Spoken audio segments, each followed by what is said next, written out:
Welcome back to our weekend stream. We are hopping right back into the Murder of the Gray State series we're doing. Pretty determined, especially as I found a few new things when it comes to the crime scene. We're talking a little extra blood splatter, or smears, if you will. Also the angle. So we're looking at the trajectory. It's basically what we're going to be looking at tonight for some of the shots. They don't really add up. We do have Greg Fernandez Jr. in the chat tonight, so I've already given him full go-ahead. Hop in whenever he gets a chance to, if there's anything I'm missing, if he wants to add anything in, if I'm incorrect about something, he's just going to pop in potentially and correct me or add some information, things like that. So if anybody else wants to do it, same thing, be my guest. This is just basically going to better help the notes I'm taking throughout this. You'll see there is a notes little spot on the overlay here. I'm going to be jotting some things down potentially in there. Those are things I kind of want everybody to kind of focus on, especially if they're going to go and be reviewing the video and things like that. So, yeah, if you guys also haven't followed me on any of my social media, YouTube, Twitter, if you guys want to hop in the Discord, feel free. Parler and Rumble as well. I do need to add to my BitChute and Odyssey links as well. But there we are. So we're going to be looking first at the blood splatter. The police actually did not include some blood splatter. We're going to be looking at the little recreation I made here. It's kind of it's a little crude, I guess. It's colorful, which is nice. But it basically, I feel like it does a better job of showing kind of where blood splatter is. I did put in the furniture, as you guys saw the last time we were looking at this case. I did actually put on, like, for instance, you can see the couch, you can see the chair, you can see directly where the Christmas tree and the little end table is there, the dog cage, you can see what the island is, things like this. That way we can kind of better see roughly about where movement was possible, if a body had fallen, potentially what they could have hit, things like this, and also what blood should be hitting if you're going off of what the police report is stating. So, and like I said, once again, there is a ton of things that the police it seemed like they just kind of, I'll put this massive air quotes here, they kind of missed, for instance, on the bookshelf behind, you'll see it here in a second. I'm not going to show the crime scene photos as usual because I don't want Twitch to get rid of me basically, end my stream immediately or have some issues on YouTube. But there is actual, the reason I can't go into some of these photos, you can actually see parts of the body. When I put it that way, it's just like, for instance, you can see part of Kamel's leg of her body and everything in some of the video, or not video, but the images. So can't really show it. We're going to be using two different websites tonight. Mostly going to be using a Graystage if we need anything. All the information's there. Once again, thank you, Greg, for putting that together. It's a fantastic website. And we're going to be using this one here, which is it's a little blog by rover.com about how many times a dog should be pooping a day. On average, roughly. This is going to be different from every dog and all this. So I'll get into that in a bit because this does come down to crime scene contamination. And, if the dog is really, eating as much as the police had claimed they were, once again, are we going to be seeing that among the crime scene? Are we going to see it elsewhere? Things like this. We're going to be looking at that as much as we possibly can tonight. We're also going to be looking at bullet casings and bullet fragments. Once again, that is going to come down to trajectory. So where you see these things on the crime scene is going to matter because, once again, this is most likely rough area where the gun's going to be fired. And yes, I do realize dog can kick the bullet casings around bullet fragments. Not to mention, basically just, from at a height where he was shooting, but supposedly shooting. I'm going to put it that way. Let's be honest, we don't believe that he actually did it. Let me see who else is in chat. It's my friend David's in. Then okay, if he was in, then we'd see somebody who would absolutely be like, "Oh no, he totally did it." But no. So we're gonna just hop right into the crime scene here, just to get started. So this is what I've got. Oh, whoops! I should have put this up here.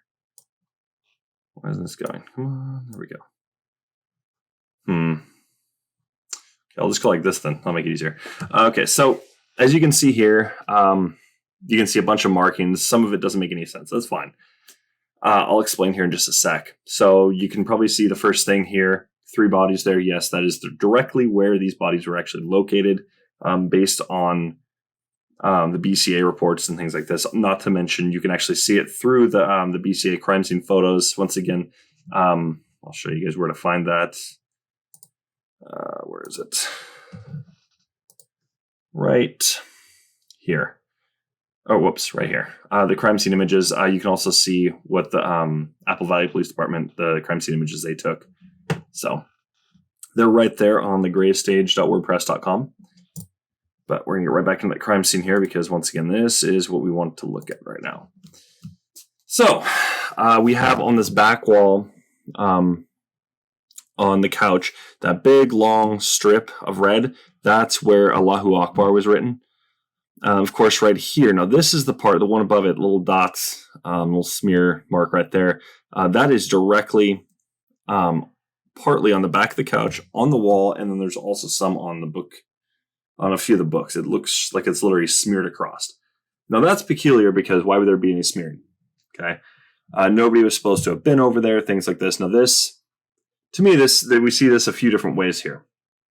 If we go off of directly what the police had stated, believe they had said that, and once again, there was no head to confirm this on Kamel, but apparently she was double tapped. So everything I'd read, I'm seeing that basically, okay, well, how do we know this? Even if you go off bone fragments, all this, let me bring it up directly. I'll get my notes on this. I was going over the autopsy, and it was just really interesting because there's a lot of indeterminate information on there when going over the autopsy report. So if we're looking at Kamel's, see, entrance wound, it says this is located at the edge of the remaining left parietal bone of the skull, 6 inches from the top of the shoulder and 1.5 inches left of the posterior midline. It consists of a 1.5 by 1 centimeter rounded inwardly beveled defect. Soot powder and stippling are not seen. Okay, it's once again, you get the beveled defect. Is it a possibility? That is it. More than likely. Once again, it is not 100% just by stating that. There could be multiple different other things that could have been. I mean, we don't know what exactly happened, especially as if we're assuming David didn't do this. This could be a multitude of other things, but once again, more than likely, this is where the bullet entered. Linear fractures are associated from this and the wound described below. I'm just going to read this. I'm not even going to bother showing it because, once again, you can actually see it on the Gray Stage website. The autopsy reports are on there, so feel free if you want to go and take a look. Exit wound. Now, this is the interesting part. It's indeterminate, so we don't even know where the exit wound is. Okay, so, and basically the suggested pathway that they're basically stating is this extends into the skull and brain. And they're saying left to right and front to back. So the way she had fallen looked like she'd kind of fallen flat on her face. Well, we're going left to right, so put gun up to the left side of the head, fired to the right. Okay, well, was she standing? Was she sitting? She kind of just fell flat. I'm assuming she was on the ground already. That's kind of what my theory is. She was already on the ground. I believe she was the first to go. So gun to head, boom. Okay, well, where's the spray going? Where's the brain matter? Things like this. We did happen, once again, if it was left to right, if she was bowing or praying, if she really did, was actually like praying or something like this, then potentially kind of makes a little more sense as to how we got a bullet in the basement, or the bullet fragment in the basement. But once again, we don't know exactly, was she standing? Was she sitting? We don't know. And then front to back. So left to right, and then boom, boom, right there, right from the front to back. So, well, once again, she would have to be positioned very, very weird for that to also be the reason why we have, as you can see, near the little dog cage, there's that little black box on there, and near the 2 green dots, which is the Christmas tree in the plant. Exactly. So that's the other part that doesn't make any sense, is her blood is tied to 3 bullets. That doesn't make any sense there, unless, what did she do? Did she kill herself? I don't think so. I mean, it's a possibility she did, but why? If we go off of some of the audio recordings, we go off of what people were stating. Exactly. That's true too. That's the really strange part about this is we don't, where's David's blood? And we can look on the floor, and yes, near a few of the pages, there is some blood. It does look like there's some blood, maybe it's a little thicker, of course. So, could be a little more than that. But do we know if that's his or not? Like I said, I went over the notes. I'm not seeing if they actually tested that or not. It didn't seem like they did. So, once again, that's a bit of a problem anyways. Once again, the police, they should be testing the blood, making sure this is who this belongs to once again, if they're trying to say this is a double homicide and a suicide, this proves their theory. Okay. So that's the big thing. And once again, it doesn't seem like they really even tried to. They just kind of just slapped it out there and here we go. He did this and this is what we believe, but can't prove it. Well, that's the case is open as far as I'm concerned then, because you didn't go and confirm that he did it in any way. On top of that, you also didn't test the blood. The very little blood there is in the crime scene there, you didn't test it. At least not all of it. So, weird little things there. God, this is exciting. There's a lot going on with this one. Not to mention, of course, you can also see on the chair here, which is, I should really pick a different color, but it's the thing next to a bunch of arrows over here. Blood splatter was from this way. So I'm assuming, if we were just kind of look at this, yes, we could see, okay, potentially could this been, Renia's blood? Maybe, but once again, I got to double check the notes on that one to see if they actually did test that. I don't remember if they did or not. Any of the blood splatter here, no, I don't remember. But once again, this is the only area we do see any kind of spray, really. Like, where's the rest of it? It doesn't make any sense. You shoot somebody in the head, there's going to be spray. So that's the part that's really inconsistent. Not to mention, if you look at the chair, so we do know this is the only area for sure. Yes. That's why it should be. Yeah, it's a recliner. You're correct. So on the recliner, you got two spots where there is blood. Up here at the top of the recliner. Well, that is good to know. So blood was taken, but not tested on the recliner. See, that's really odd too. You'd figure that would be, okay, well, we need to confirm deaths. We need to see whose blood is on the scene. Okay, this is on the recliner. Boom, we're testing it. I started asking like other police officers today. I needed to know. I'm like, hey, is this a thing? And they said, yeah, no. If there's blood, we're going to test it. Once we can confirm these things, if there's any blood at all, we're testing it. So once again, they're not going to test every little blood droplet necessarily. But once again, if there's like a pattern of spray here, they're going to test it for sure. They need to confirm that it is either the victims or it is the suspect. Maybe it's something else. Maybe it was just, it's, once again, there's been crimes where people will bring blood in just to go and make it look one way. So, yeah, so I'm just going to call him my brother-in-law. He basically is. My sister-in-law's boyfriend, basically my brother-in-law. He's an officer. I asked him tonight, and he said, yeah, of course, that makes sense. They would be testing everything. And then I asked my aunt, she works for records and all this, and she said the same thing. That is something that you should be testing. Yeah, granted, she works for records, but once again, she has a bunch of police friends. She talks to them. So yeah, of course, if I have any kind of questions about this, I can ask. Not to mention, you look at any kind of forensics books, they all talk about the same thing. They're going to, if there's a blood sample or they're like, especially with spray, they're going to go and test this. I'll have to go and see if I can dig that book out and see exactly what it is so I can recommend it. It's a really, really good forensics book. But they talk about if there's splatter, there's any kind of smearage, things like this. They're testing everything, especially if they're within like a foot apart, I believe is what I'll have to go back over it, but there's a length that if it doesn't belong with a spray pattern, they're going to test it. It's basically how this kind of works out. So really the only one we can actually truly say this is when we can basically kind of confirm is there was some spray here. We did see there's a little bit of blood over here. Wasn't enough to really call it spray because there's just like a few drops. I couldn't get a good angle on it, so I just kind of just drew a line it was over in this area kind of thing. The other thing I want to go and take note on is the bullet casing. So you'll see there's some yellow dots. You can't really see the arrows too well. I do apologize for that. Actually, let me see if I can. Let's go like this. I'll increase it so you guys can see. Oops. Oopsies.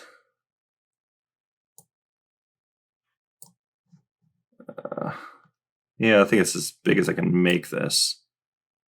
Let's go like that. There we go. Whoopsies. There we go. Crime scene. There it is. Make it a little bit bigger for you guys, so you guys can see it. So you'll see there's some arrows here. These are basically to kind of show this is the direction they were facing, and we're talking the empty end is facing that way.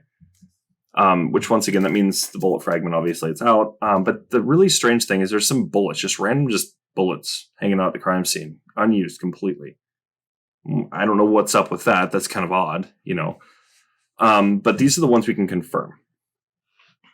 So you got the bullet casings, there's these three, and then you got the bullet fragments right here. I'm missing one. I was trying to find the exact location of it. Once again, going off the crime scene photos, swear to God, they're moving them. They did move them, at least to some degree, which once again, we know they moved the gun. So I would definitely say this definitely not out of the realm of possibility for these officers to be doing, which is, once again, that's also, people should be getting reprimanded pretty hard for that, because that's like literally tampering with the crime scene. So that kind of adds in the whole thing of, okay, could this be some other outside people doing this?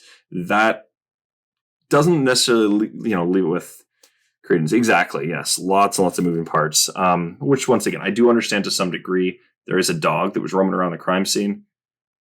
My current theory is though that whoever, I don't think the dog would just feasting on the bodies. I think the dog was actually, the dog was actually being fed. I don't know, just got a gut feeling telling me that whoever it was, which I can't just come out and say this is who I think it was, because, but in my opinion, I'll put it that way. I feel that the brother is a little suspicious in this case. Just kind of leaving it there, especially since there's him, pictures of him and Paleo in the shelter. Kind of makes me think, maybe did he come back and, feed the dog to some degree? Especially as he's not, leaving any kind of text or phone call, to his brother. So, yeah, that was the other thing. I looked around specifically for that. I couldn't find one. That's actually what I've been looking around for like the past, just before the stream for about an hour. I couldn't find a single dog bowl at all, which is weird. Why is there no dog bowl? Which makes me think that also leads credence to that theory here is, okay, if there's no dog bowl, oh, that's true. But where were the dog bowls? So that's my thing. Is if we have the dog bowl at all, then, I could have easily just missed it because there was, I don't know how many times I looked at the photo to kind of see that there was blood over on the books and stuff. And I didn't even notice the bodies in it. I thought there was, I only thought there was the one photo of the bodies. And no, there's 5 photos of bodies in it. That's my belief here. I do think somebody removed the dog bowls to really push for the dog to devour the bodies. That's my belief. Also, to focus on a certain part, like hands and stuff. Once again, what we looked at in part 3, I believe it was, we did see that, okay, it is possible the dog could just get, just to start eating. Basically just after they do the initial things of nudging, licking, then they do the little bites. Once blood is drawn, the dog will actually eat. And they're not doing it necessarily if they're hungry or not. Even if they're not hungry, they could be full. They'll still do it. So I can't really say, okay, maybe somebody put some food there. We don't know, because if there was food there, or something to entice the dog to eat a specific part, we would see some evidence of that. And there was, from what we know, there's nothing. Yeah, exactly. absolutely. They should have. That is something they should have reported. I would say any investigator looking at this and be like, once again, we can look at Maines here, and I'd be saying the same thing. Why didn't he report on this? That should have been on his list of things to report, and he didn't report on it. So, once again, I'm going to go back over his report here pretty soon. I'm actually thinking about doing a stream next Saturday, just specifically on his report. His report was so shoddy. So, yeah. The thing is like with Maines, his problem that I felt that was his problem, it's my opinion, obviously, they really should have reported on the dog food, because that is relevant to the case, especially when it comes to a dog devouring bodies. Absolutely, they should have reported on this.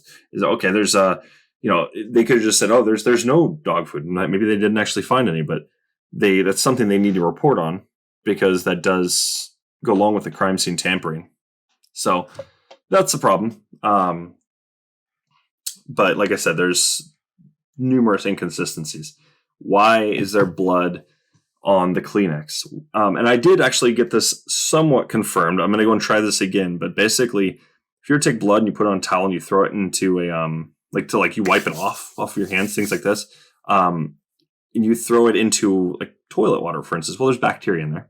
So, and obviously we know there's going to be bacteria in this. Why? Because this is a home that was in use. So there's going to be all sorts of bacteria in there.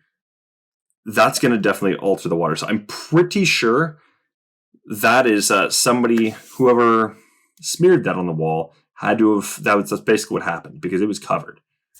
And it was dark enough to the point where I would say yes. And then not to mention it was a paper towel. It looks like it was a heavy duty paper towel. So possibly a Bounty, something like this. Something's going to be a little thicker. It's going to be able to absorb more water.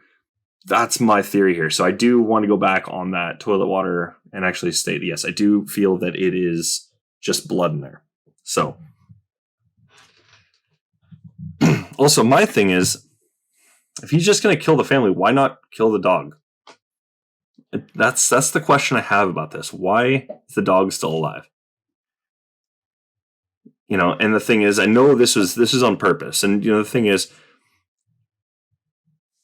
in my opinion, if Daniel Jr. is involved, then this makes me believe that he was doing this intentionally, to make it seem more like the suicide. Which, in a way, as sloppy as that is, it's also kind of ingenious because it does instantly lead the police to, murder-suicide. It could straight up. Now, I'm still asking other police officers. I'm going to be talking to my brother-in-law here pretty soon about this case further and actually bringing it up about this and see what he thinks. But yes, exactly. Just to create the chaos at the crime scene between contaminating with the feces and with munching on the bodies, moving the moving parts around, like, for instance, the casings and the bullet fragments, things like this. Yes. And the reason I'm also leaning towards some of the people that could potentially be involved, my opinion, Chris Klein, why was he there? Especially because the Dan Sr. had actually stated, no, I wasn't actually at the crime scene, yet Dan Jr. was at the crime scene along with Chris Klein. And I believe it was Hendrickson, whatever that guy, was also there. So if Chris Klein was there, and he just instantly, he knew to get in that to me, that raises an alarm. This guy's got to be involved, or they're telling him, this is where this is at. You need to grab this. Well, Detective Gummert, in my opinion, I got to keep throwing this out there, is that's kind of scummy of him to just instantly do that. Who does that? What investigator does that? I can't name a single investigator that comes in. This is how it was done. And this is who did it. Yeah. I think I feel like seeing what his connection is to David or to the other people that could potentially be involved. I feel this should be something we should be looking at for sure as well. But no, it's like I said, that's just the blood splatter is really strange. Not to mention, if you look also, there was that note on the computer. But yet, if you look at the letters that were literally, they had blood on them. It was AWREFL, shift and delete. That, I mean, if you break it down, I mean, it's pretty obvious. It makes the word farewell. But why delete? That's my other thing. Maybe he misspelled. I mean, who knows? But if somebody's just, kind of creating this note, like that note that was there that they pulled up, it just seemed rather convenient because none of those letters were covered in blood. Why is that? Why was the phone? Why did it have so much blood on it? This tells me that me personally, I feel like that was in David's pocket. I believe kind of my theory of kind of what happened.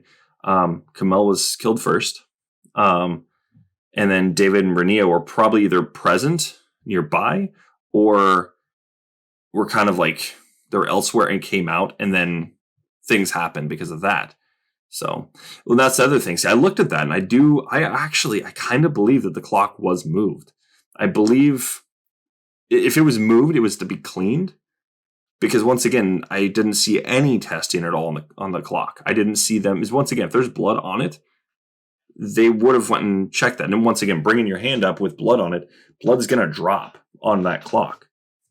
So the big thing with that is they didn't. Yeah, they didn't. It had to have been moved. It had to have. It doesn't make any sense for it just to be sitting up there and then not get blood on it, especially if somebody's smearing blood. That doesn't make any sense at all. Also, looking back on the couch as well, there are some signs of blood on the back. I had to look real carefully, but it was just, you can see it. There are a few blood droplets on the couch, which once again doesn't make a difference if we're looking at the suicide theory of the police or if we're looking at what we're looking at here, that he's innocent and he was actually killed along with his family. So.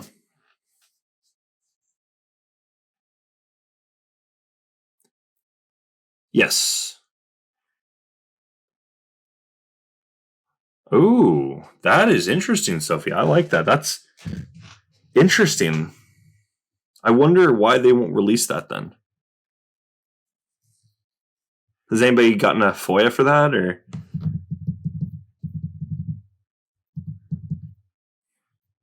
As me, I feel like that there's probably something, either there was something there, or at least, I mean, do we know if it had audio on it, or is it really? See, that's the thing, is if there's footage, and let's just say it is one with audio on it, then we'll hear the gunshots there. But if we don't hear a single gunshot, okay, so it's probably no audio. Interesting. See, this is a great thing. Everybody working together. This is awesome. But it's the thing is, I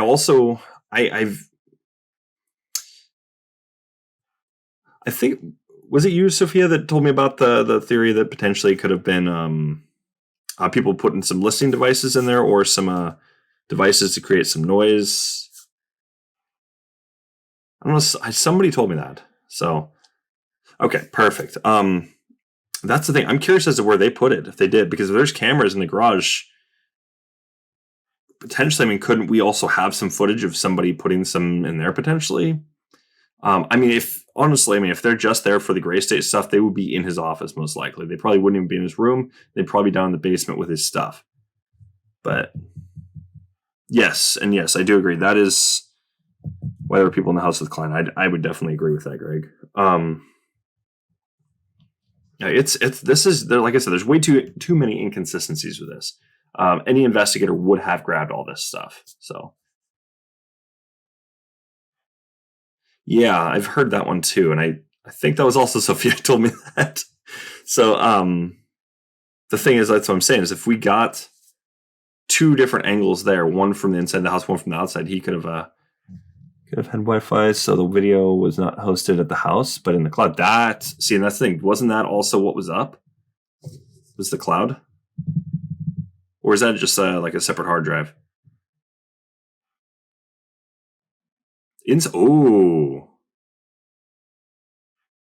See, and that's the thing. Do we have any idea when that went up like that, or we can also take a look at how old the camera is. if we know how old it is.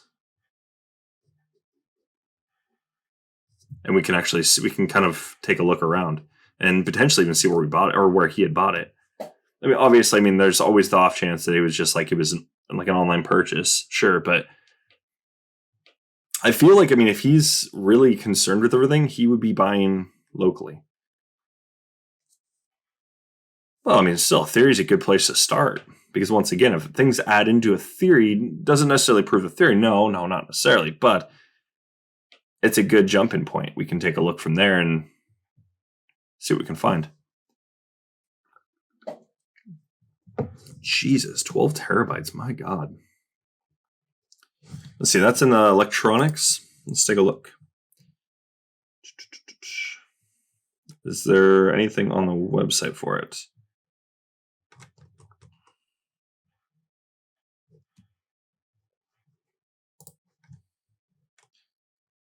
I'm not seeing anything on here for electronics, though.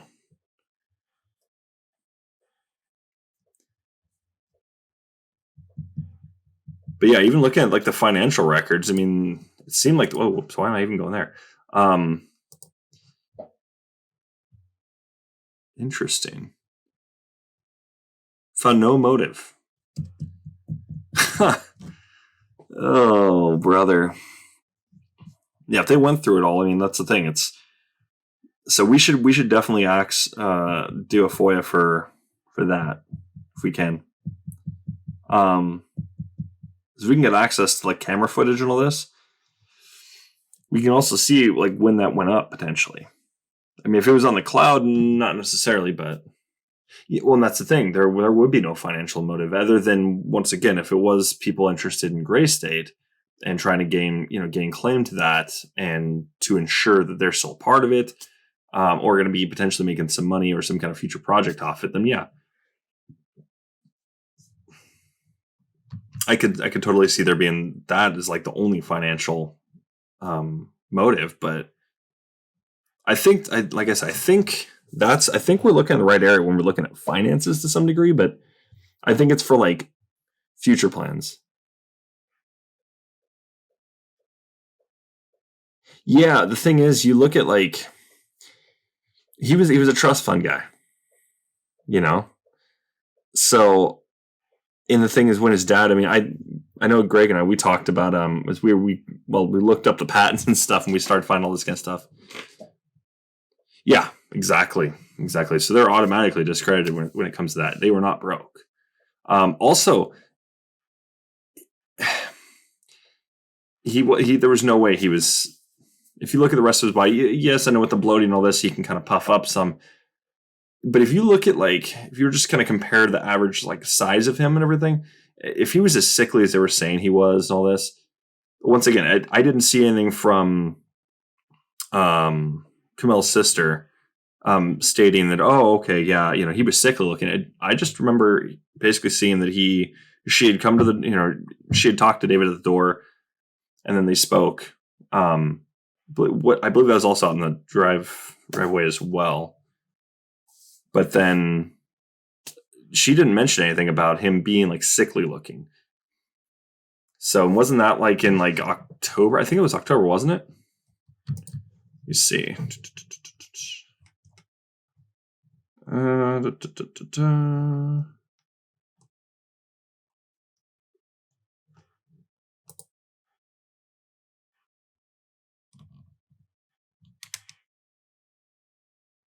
Yeah, I'm gonna have to go and read on that. Okay, so let me go and take a look at the autopsy reports because I don't remember what they said the weight was. Because I know if you go off of his license, I mean I believe he was a little bit more than that. Let me see.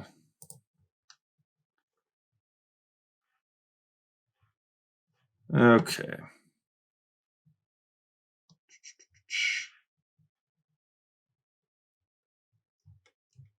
See, where does it see? Actually, let me bring that up. I'll turn off the crime scene real quick.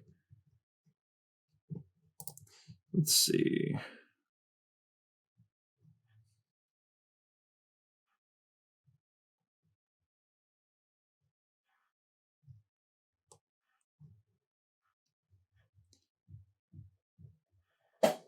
Da, da, da, da, da. Did they say what the weight was? I'm not seeing it.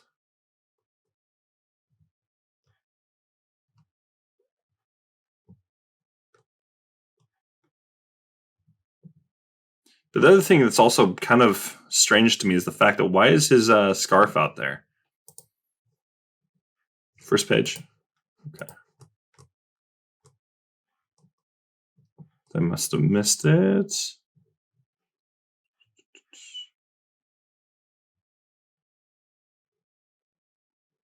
Let's see. See, that's the thing. This is like literally the day after he was found. They did the autopsy. And then they just, boom, this is what happened.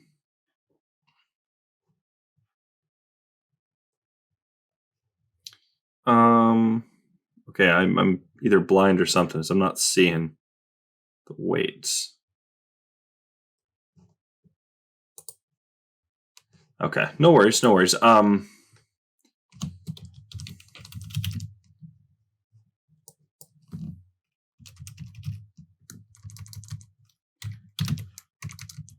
Yeah, it's like, let's see if height's in there. No, okay. Well, we can look around. We'll find it, but yeah, it's really odd that, yes, I mean, once again, when we're looking at this, we see only the friends are mentioning the weight. That, oh, he looks so sickly, and this was going on. It's like, really? But then, of course, you see the sister-in-law doesn't even mention a thing. So obviously he looked normal. Didn't look like there was any kind of strange behavior. As to why there was issues there, who knows? I mean, once again, if we go off of what the Gray State guys said, that she straight up converted to Christianity. Thing is, 70 inches long, 120 pounds. Yeah, see, that's. Let me take a look. Where is it? Oh no. Okay, hang on. I'm gonna throw this up so I can take a look. So I know I've seen it in here.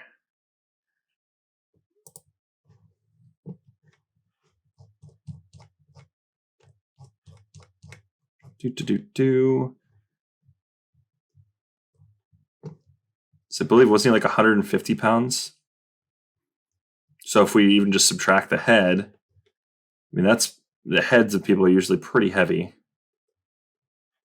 Like you can definitely see a significant drop in weight when that's gone. Let's see. I saw his driver's license in here.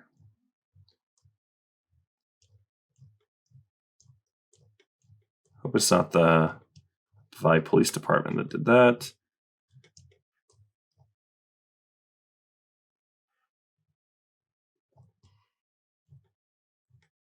Okay, it was Apple Valley Police Department. Okay.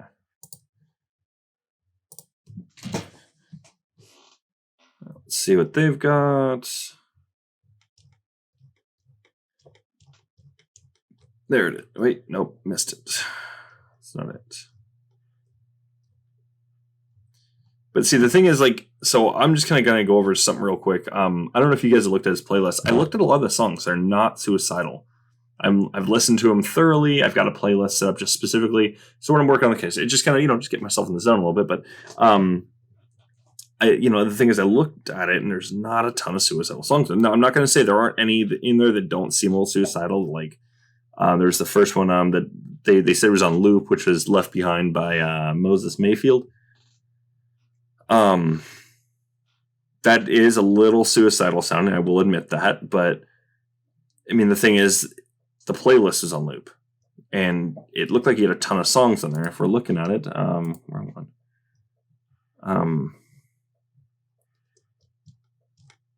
It looked like there was a ton of songs in there. I don't even have the whole thing. So we're looking at his driver's license. Just going to show, as I can show this one, luckily. We're looking, he was 180 pounds, 5'11". And if we're looking at, let's see, how many inches? External evidence, page 2, and decomp, and his autopsy report, page 2, external evidence. Okay, perfect, thank you. 70 inches. So if we break that down, it's what, like 12, 24, 48, 4, 60 is 5, 72. So that's just under 6 feet by 2 inches. So we're looking at like 5'10". So he's missing an inch. Okay. So I don't know. I think there's, like I said, way too many inconsistencies, and that's the problem I know we're gonna keep running into. but no, I did count actually, and I started looking around through the crime scene. We know that we got one whole bullet at least, which was evidence 7. We're looking at 5 casings, 5 fragments. Okay, so we have all that there, but there was 5 fragments. Okay, we got 2 for Kamel, 1 for Renia, and then 1 for David. Why is there 5? That literally makes 0 sense. And these darker colored ones, these are the fragments that they had shown. And like I said, yes, I know there's one missing that I had on here from last time. But yeah, it's I'm still, like I said, I'm still trying to break it down. 31. Yes, that was the basement, wasn't it? I don't remember which one 31 was. Let me take a look.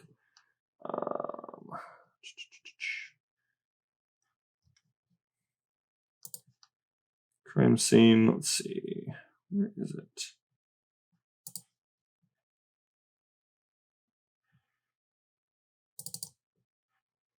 Okay, not in there. Is it under photos? Put under? No. 31 was the living room. That's the one that went into the basement, right? Yes. I do not. I have it under. This is fragment. Yeah. Yeah. Like I said, it's just.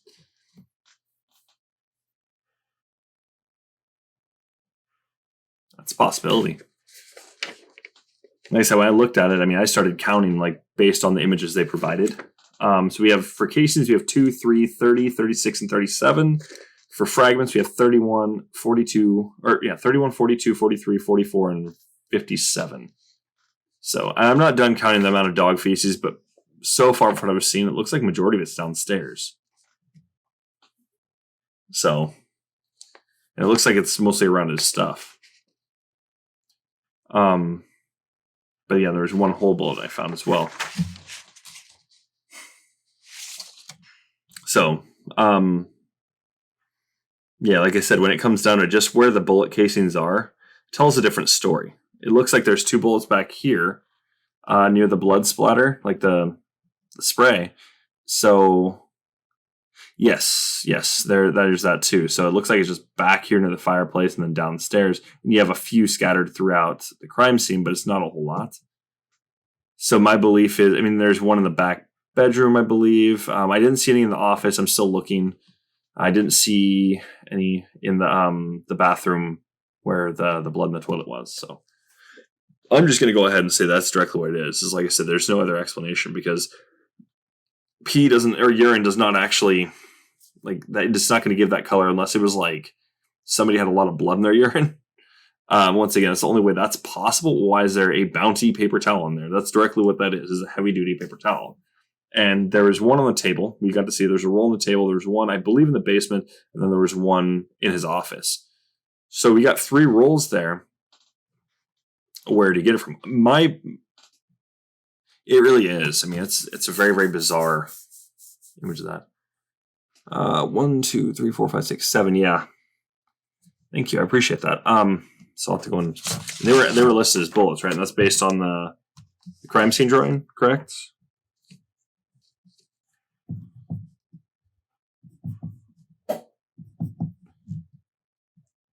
Yeah, no, 31 is definitely not a bullet. Like I said, when I looked at it, I could see it was clearly a fragment. 44, 45, 53, and 57. So I'm going to list down the notes, actually. So everybody can see that. So there it is. Okay, so we're looking at...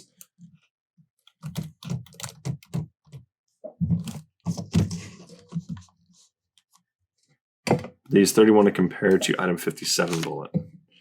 57, is that the one that was in the basement or in the... Or was that the one that was up in the attic? That's the one in the attic, right? No, it's all good. It's all good. Like I said, we're kind of just, most of the investigation, yeah, okay, perfect. Which is also odd. How did they not see that? I find that very, very peculiar myself.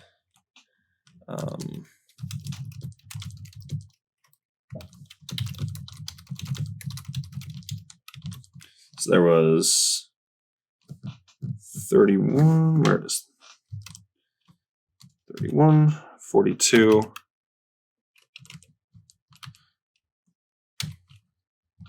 43, 44, 45, 53, and 57. So, which, that gives us, at that point, there's seven shots. So yeah. Let's see, 53, 57. So yeah, so they've got 7 bullets then, but once again, you go off to the crime scene. That was the thing. Yeah, exactly. 41, 42, or 43. Where was 41 at? I don't remember which one that was. 6 casings found. Okay.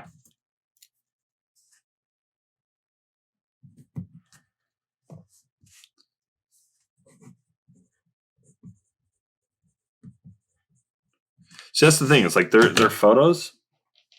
44, not 40. Oh, gotcha. Yeah.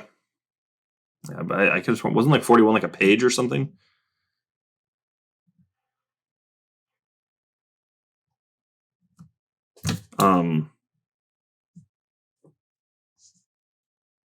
Yeah, it's really odd though. Like I said, they list some things in their reports.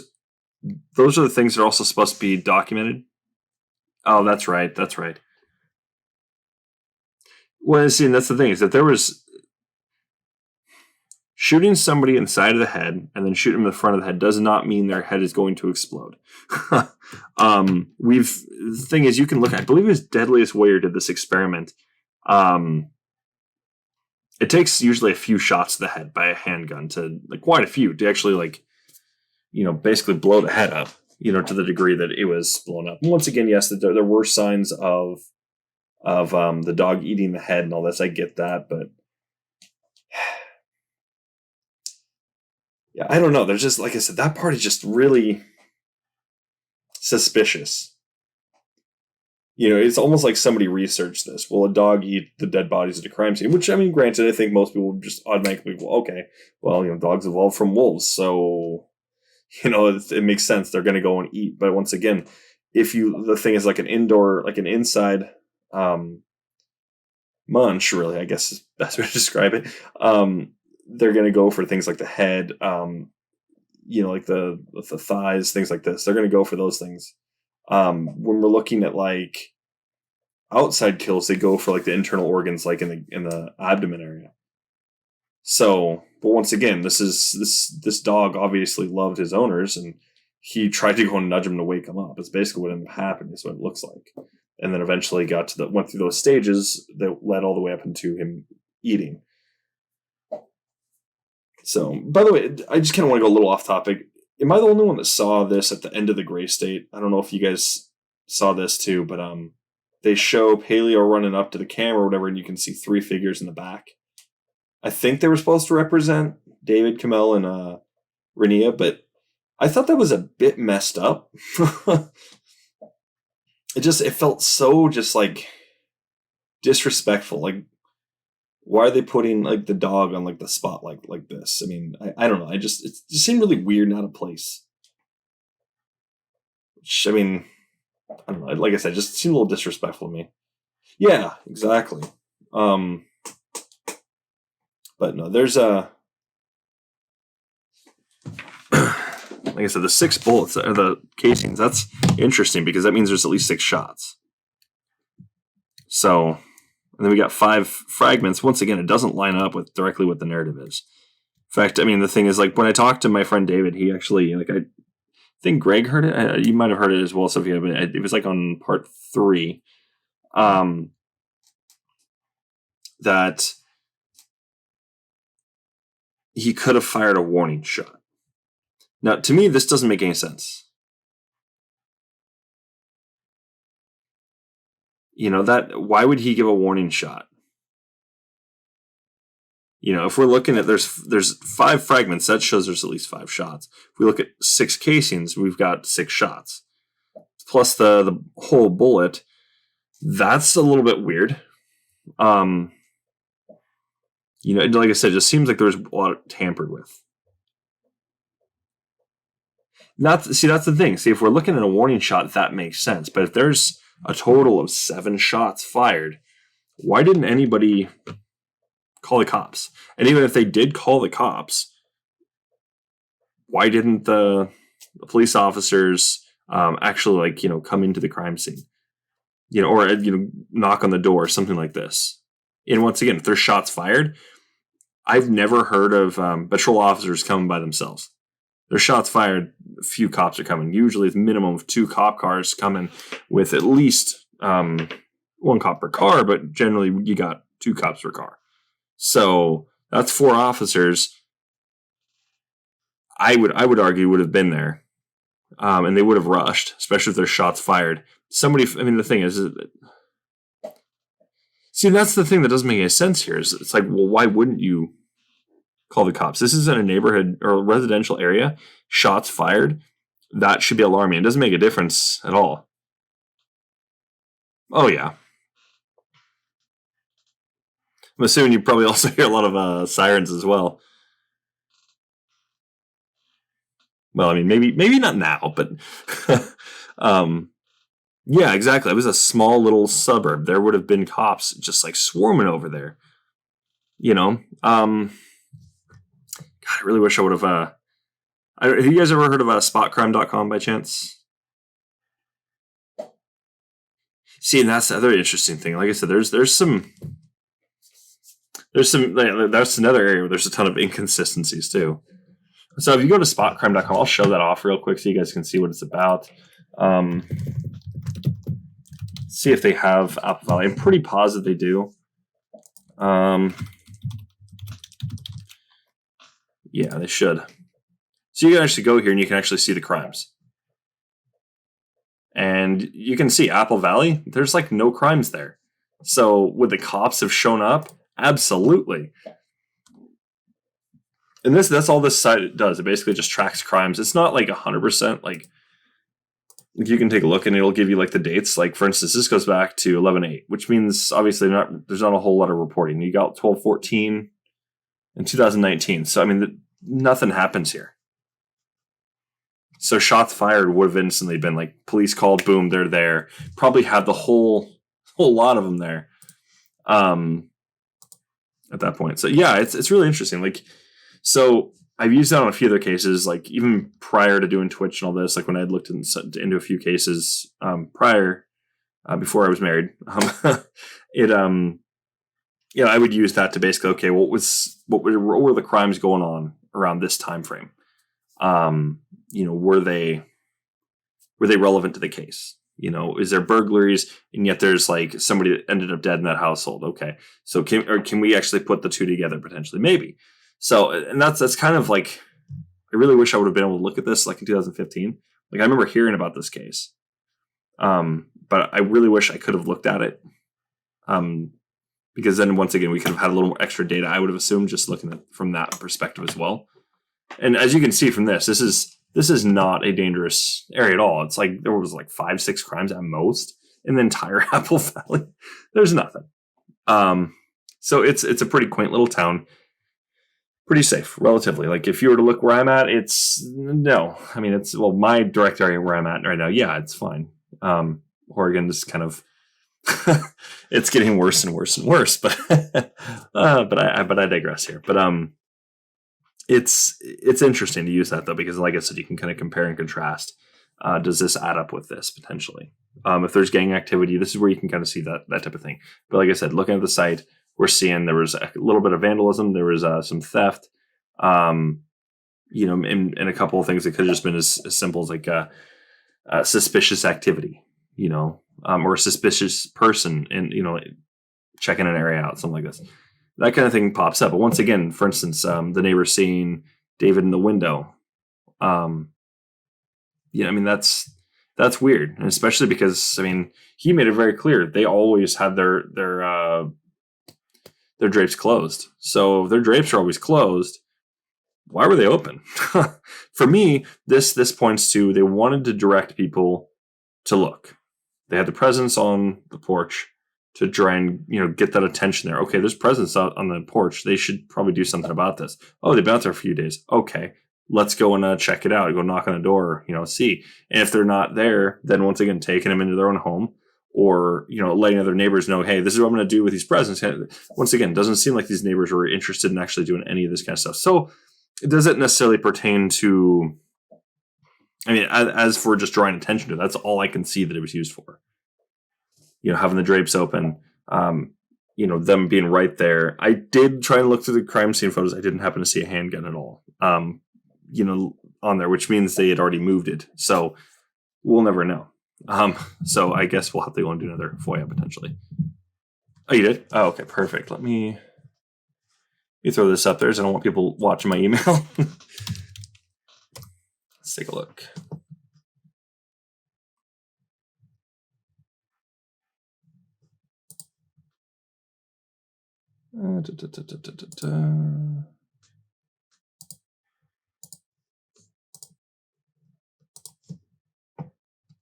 I'm not seeing anything. Not saying it's up there, but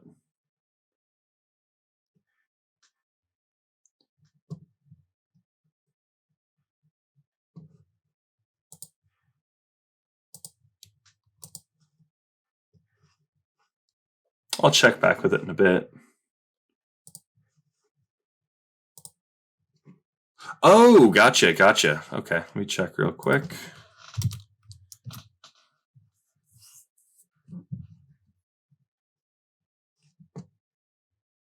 Oh, and thanks for the promotion too on Facebook as well. I totally appreciate that. Let's see.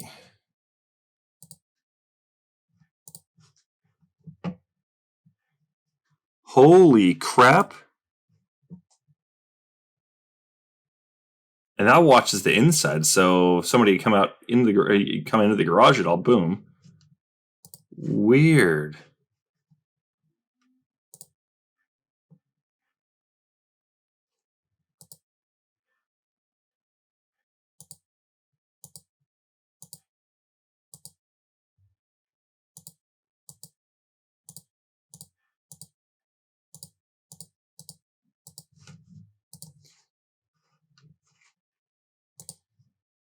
That is really odd.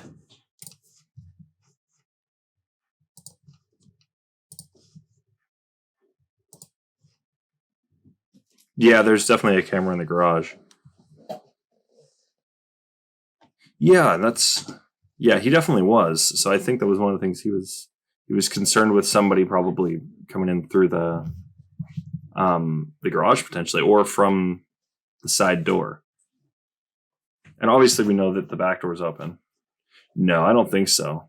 I mean, it's a possibility if somebody broke in his car, he wanted to basically be prepared that he can go and have the information on a car thief. But the way it was angled, I'll have to go and I'll definitely be examining that tonight after streaming. I'll talk to you guys about it if you guys are like up in Facebook or whatever. Oh, was it? Interesting.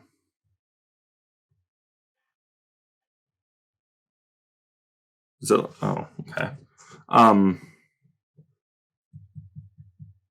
So the only reason, like, I mean, other than for car thieves or if he was really concerned, I mean, we don't know when he set it up. So if we can find out kind of when he set that up, if there's any, like, once again, you can see it through the footage. So if it wasn't set up to a cloud, nope. I'll look it up again real quick.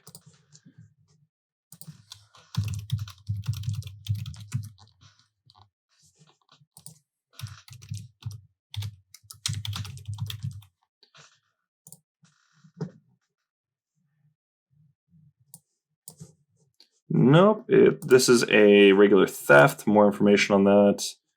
It's fraud activity. Vandalism.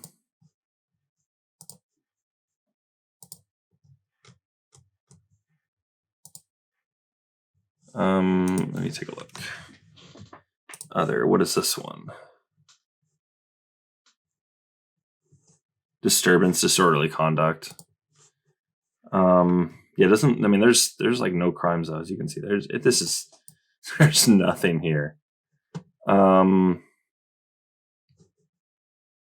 Let's just do it this way. 1051 Ramsdell. Is it Drive? Yep.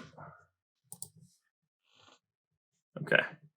So you get a robbery. See, I mean, it's still, this is relatively safe.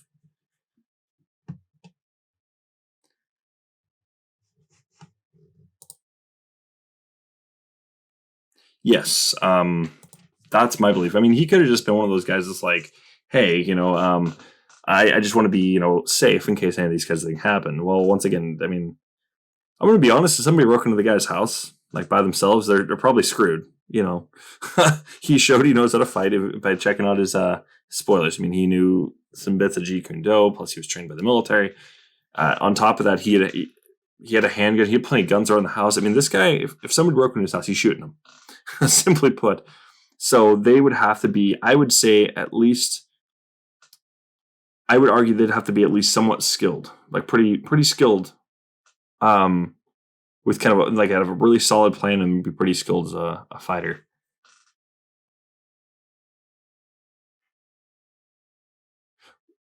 Car issue with the alarms. That's news to me. That's true. And I think this is why, in a lot of people's opinions, including mine and my own here, that's why his entire team is also considered suspects by other people. I believe that, and this once again, because it's just my opinion here, but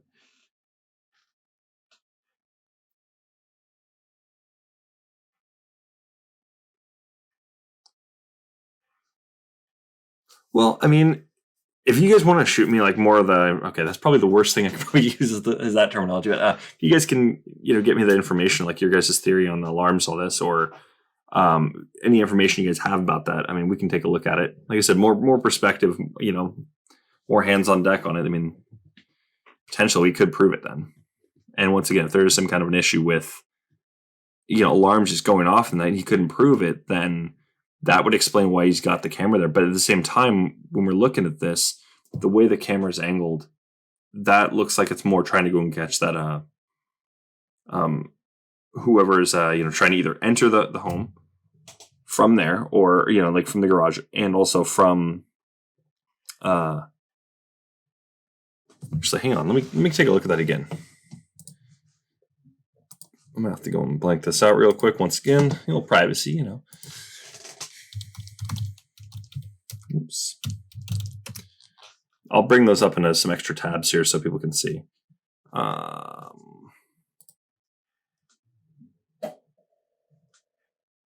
Facebook loads. There it goes.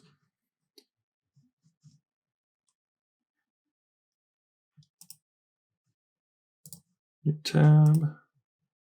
New tab. New tab. Okay. So now I can just back out of Facebook. Okay.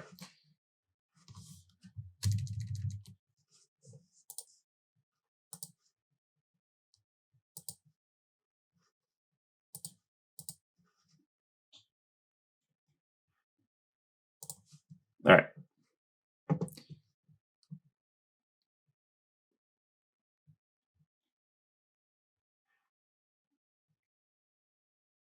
I mean, that's definitely a possibility. I mean, it made more sense. I mean, based on Dan's interview with one of the mics, I don't remember his last name, like Caglio, I think it was what it was.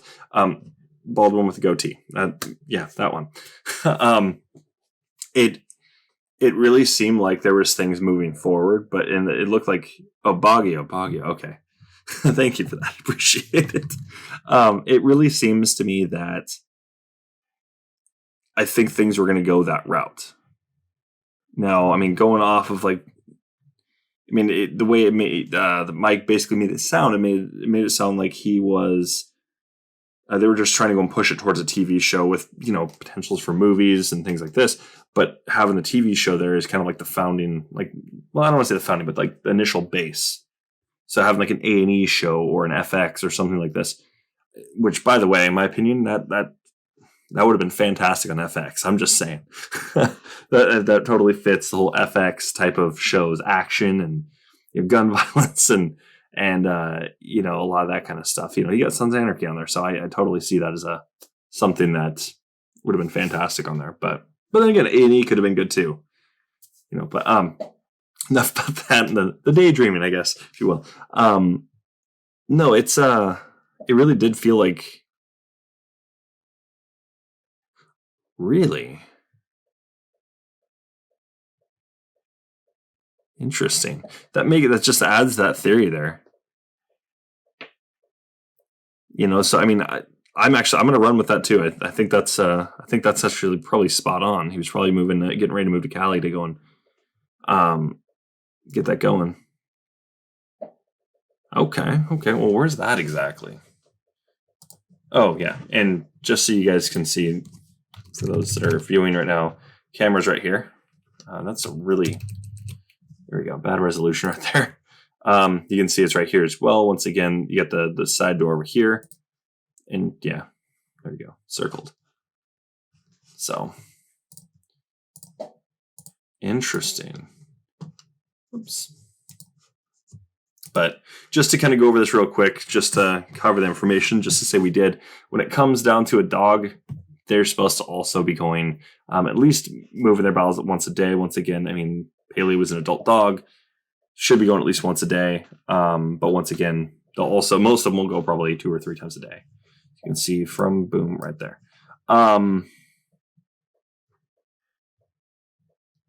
But yeah, even then, if we're looking at if it's more than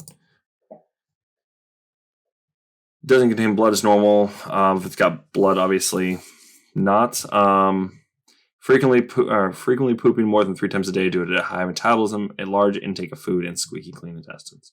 So, but that's young dogs. So once again, was Paleo young? Yeah, he was pretty young. So, at least from what I recall. So, yeah, enough about dogs pooping. Is there?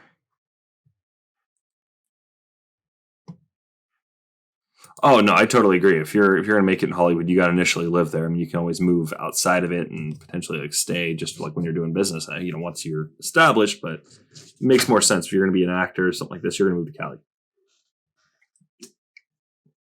Yeah, but which also brings me to another opinion here. If that's the case, then why does, in my opinion, it brings Danny August Mason into this as a little suspicious? Because he lives in Texas, which, granted, right now, in kind of everything going on right now, living in Texas seems like that's a more ideal option. That looks like that's going to end up being the new California in a way. Unfortunate. No offense to Californians, of course. It's just everything kind of going on there with their governor that I'm not a fan of. I don't like that guy. I don't like my governor either. She's pretty terrible. Oh, well, that makes sense to some degree then, but is there any word if we know if he's been attached to InfoWars or anything? That's something I'm curious about.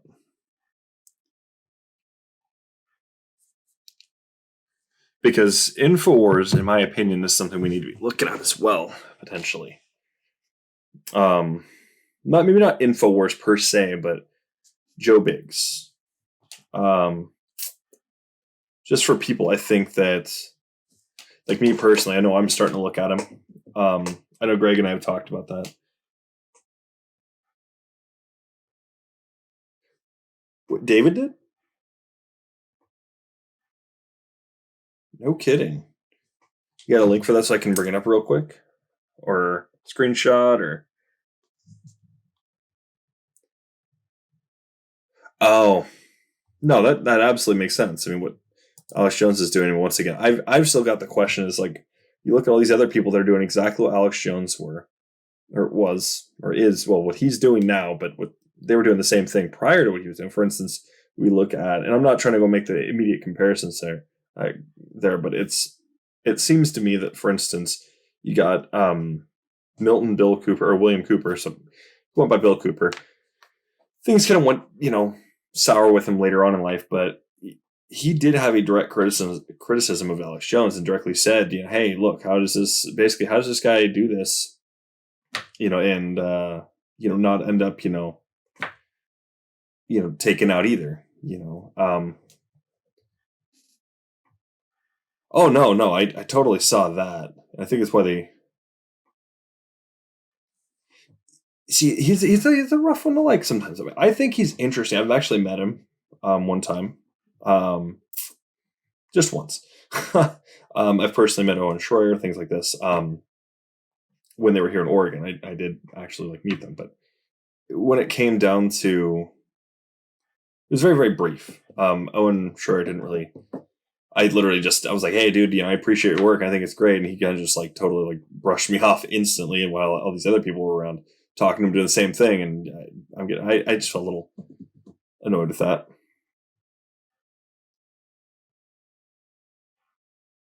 Oh, I mean, it's interesting. The thing is, I listen to Alex Jones. I listen to MSNBC. I listen to CNN. I listen to it all. I want to hear all the different multiple perspectives.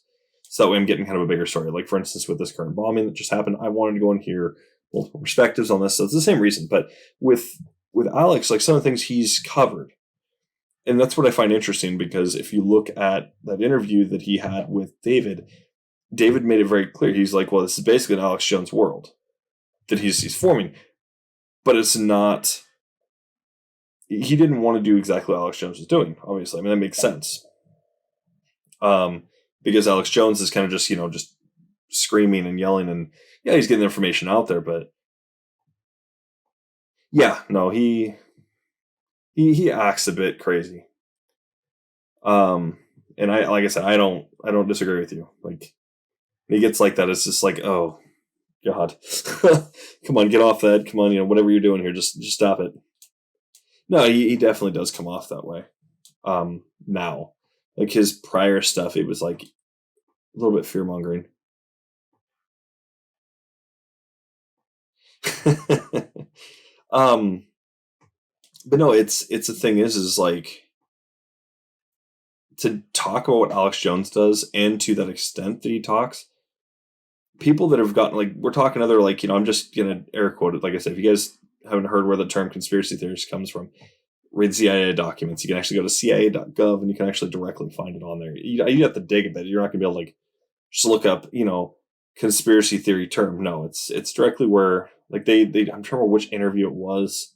Want to say it was Church talked about it. Exactly. We realize exactly what's kind of going on.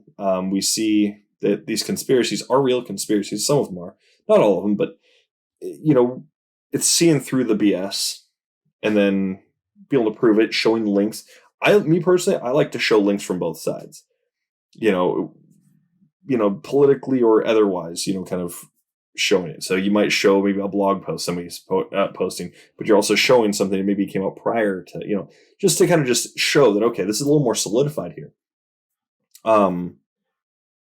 But with this, that's the thing. It's Alex Jones doesn't necessarily do that. I've gone over his articles. You don't generally see a whole lot of sourcing. You see some, but it's not a whole lot generally. It's more kind of just this is what I'm telling you. Look it up, Google it yourself, kind of thing.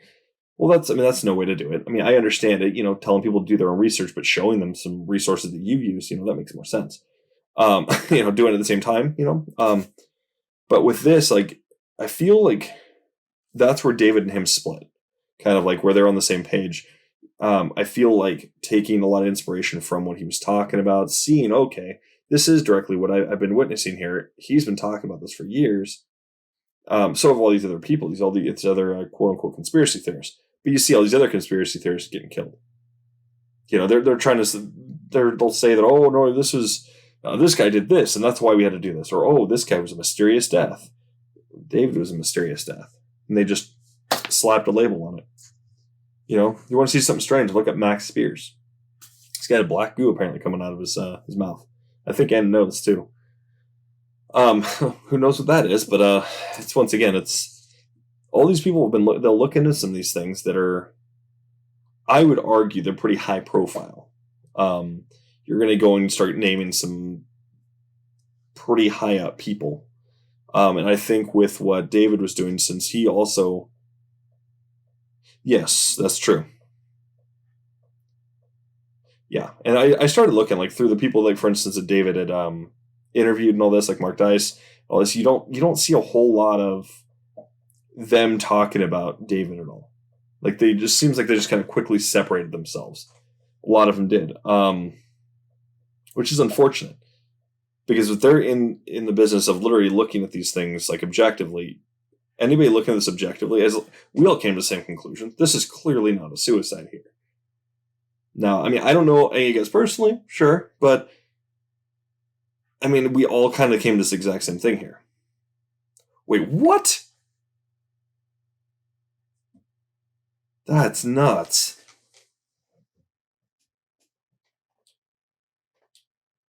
Like, inside?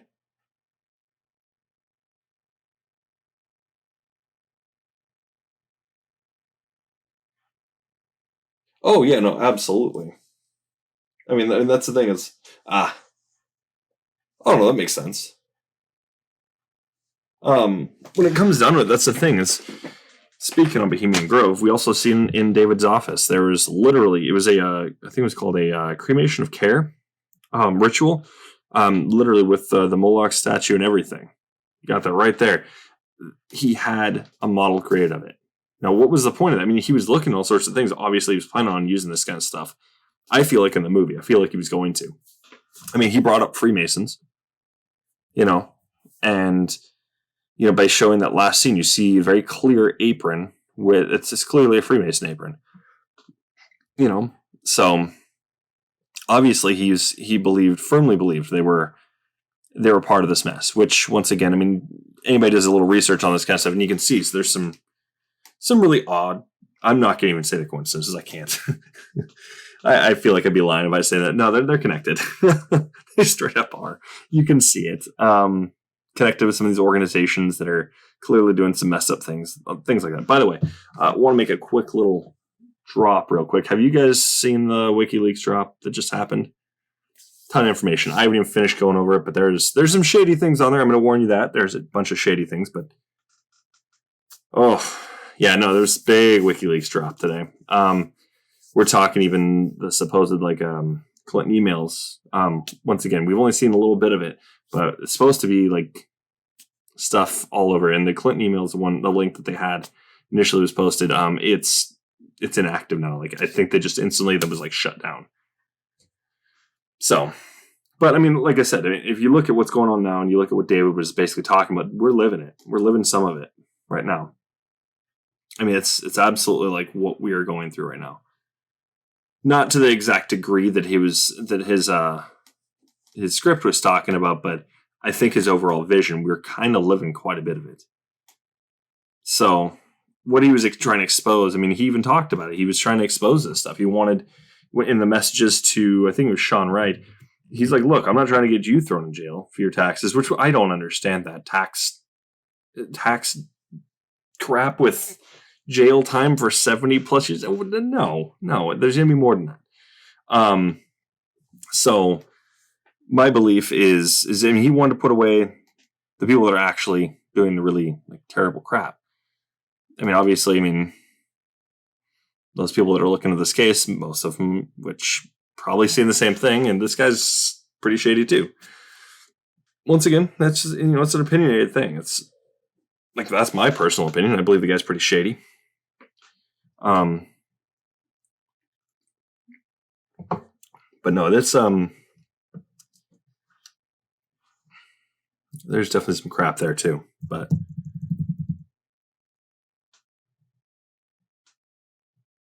see, and that's the other part that's really interesting. If we're looking at that type of stuff, that these people are doing some worse things, like they're doing some pretty terrible things, and they're not thrown in prison. Why is this? Yeah, exactly. Why is that going to send him to prison? Doesn't make any sense. My opinion is he was probably already like approached. Now, my belief here is, I mean, if you look at some of the people he's talked to, like David went to Hollywood, right? We look at what Hollywood's been attached to. We can see some of the stuff. Do I think he was necessarily approached? I don't know. I mean, I would hope not, but I mean,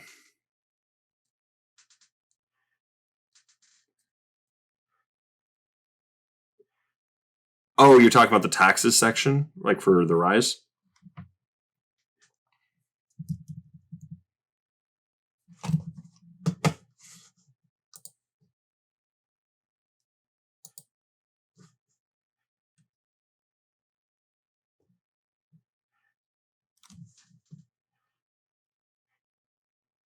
Oh, fair enough. Fair enough. Yeah, no, it's I mean, if we look at the rise too. I mean, like I listened to what he had to say too, and if like he felt that was being implicated, I'm talking like the initial raw footage of it. I got a hold of it, and I made sure I've got it. I've got technically both. I've got the one where I can just literally go online and see, and I've got the raw footage. I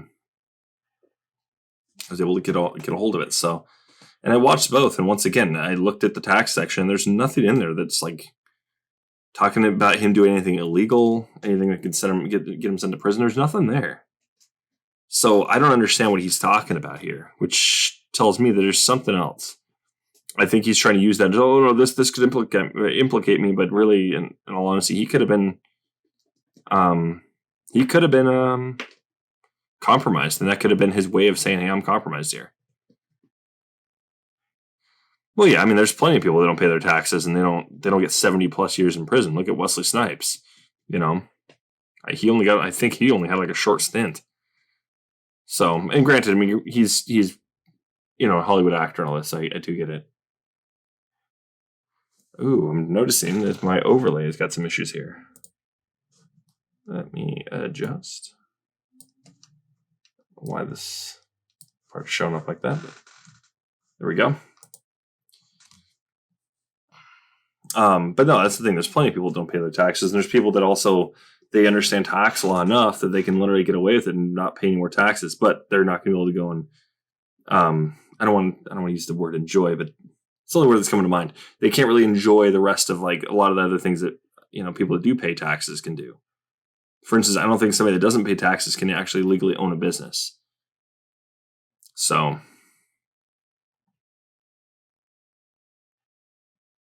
Did he? Oh, for not paying taxes? Yeah. I mean, that happens.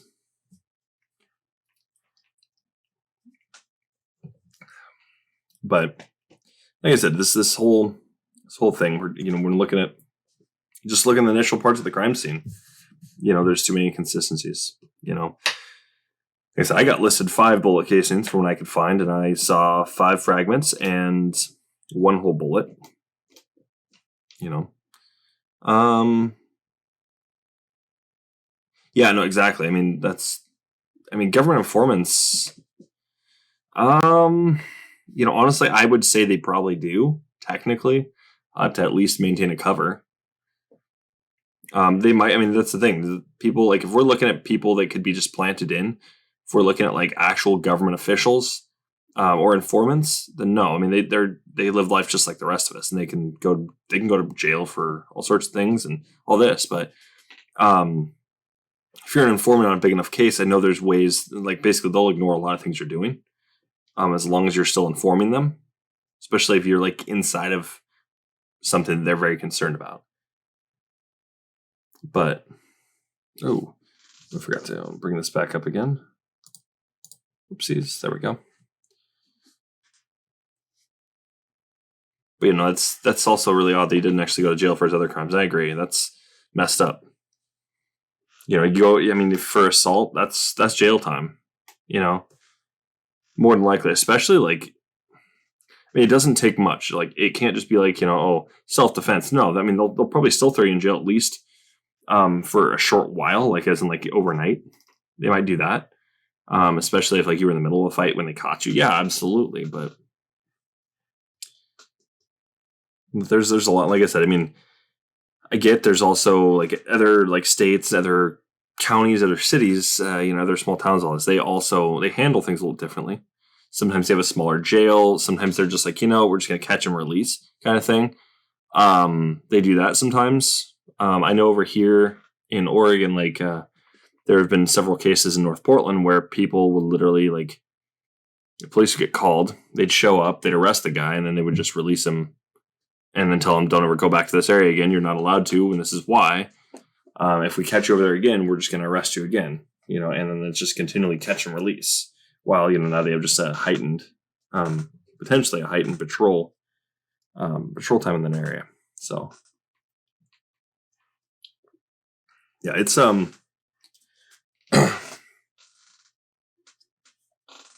remain caffeinated. No, it's terrible for me, but you know what? I need it.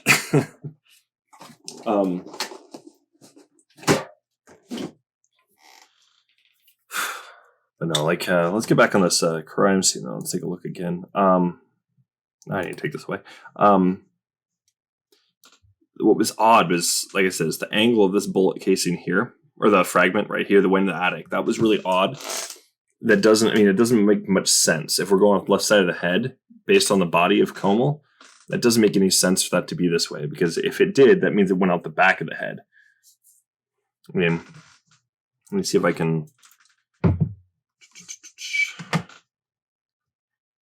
Actually, I got an idea. I'll add another scene.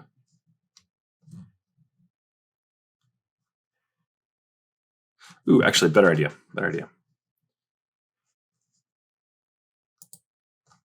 Let's do this.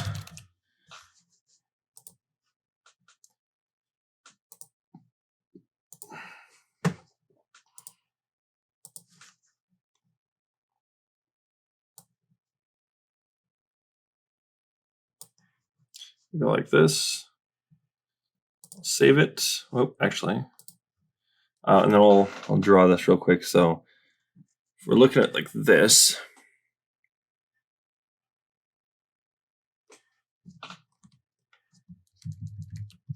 So let me zoom in. So I looked at it, and this is the exact angle. So this doesn't make much sense here. Whoopsies. It'll take me a second, and I'll get this going. But yeah, if you guys should look at it, it doesn't make any sense whatsoever.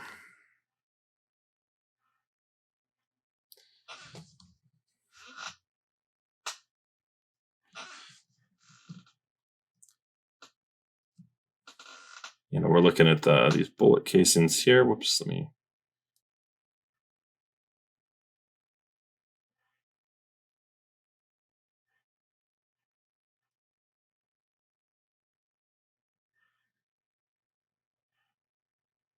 So you guys can see, I'll just go and make it that way. This makes a little more sense. Save this real quick. Sure, we'll save that as just capture for now. Bring this up. Then we'll go and I'll bring it here.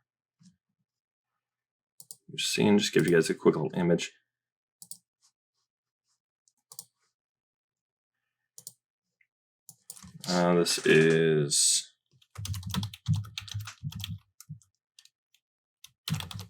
This is trajectories. So this isn't like perfect, obviously, like perfect straight lines. I'm doing the best I can.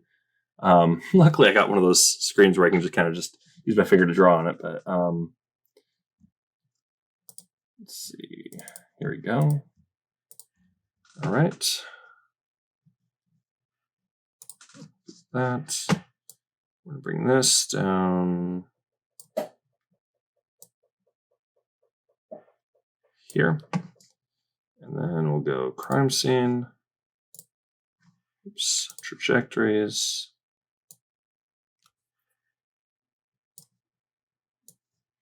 Just so at least it's...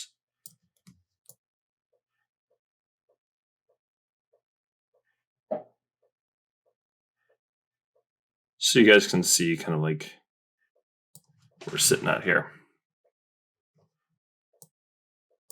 There we go.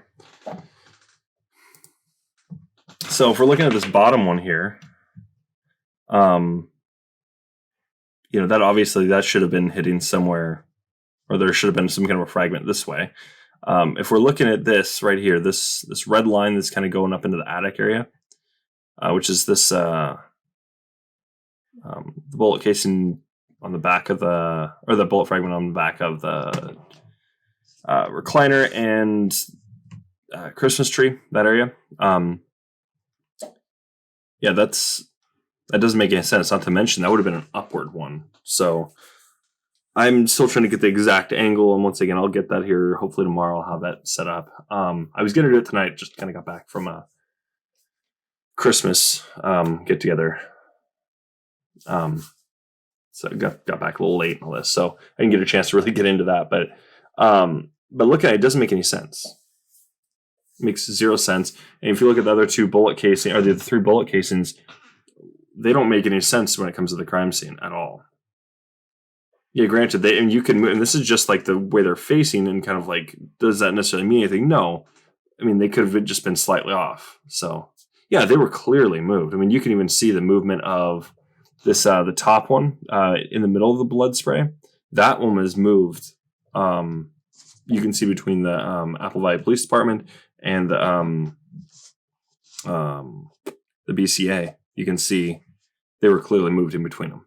So there's that. And once again, they could have been moved anyways because of the dog. And once again, we can't technically take any positions unless they're in the ceiling or in the, like, literally went through the floor or buried in the floor. Those alone we can actually technically say are legit. Like, they could not have been moved. Everything else, no, could have been moved. The blood splatter, that could have been tampered with, technically.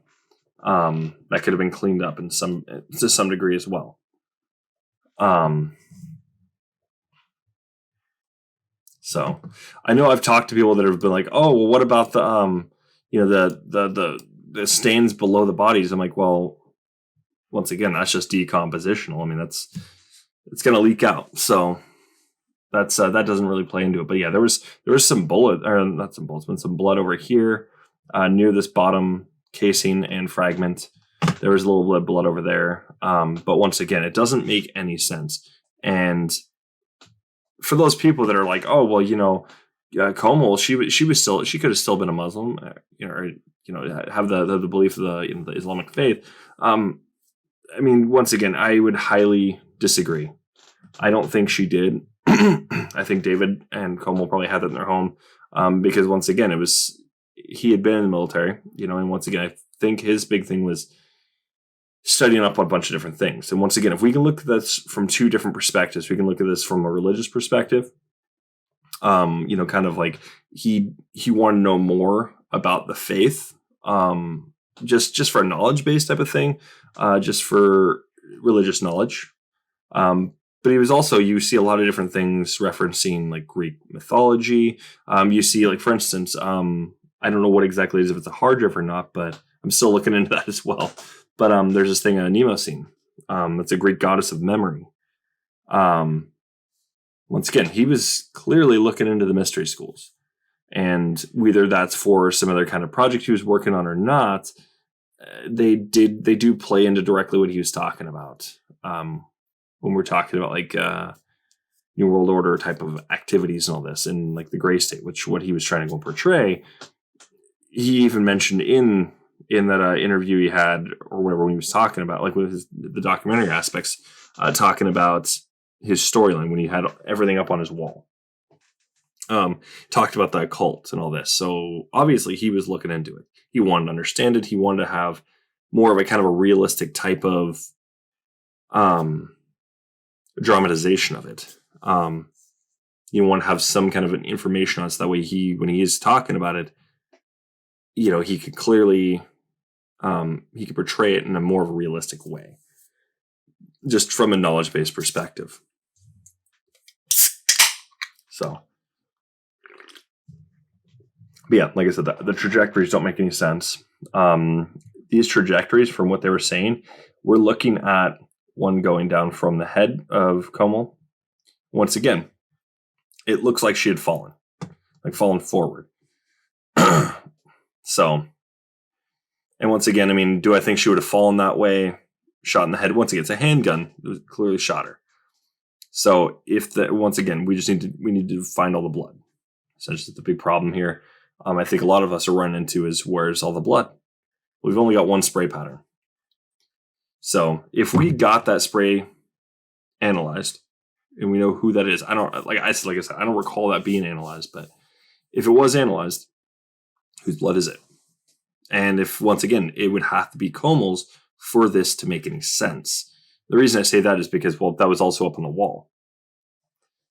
So other than that, we don't know where David's right hand is, which is clearly where you can see it's near the little blood stain here. My belief is, I think what happened, why there's blood stain right here, is because I know this sounds really messed up. And like I said, they did find some bones that were at the scene.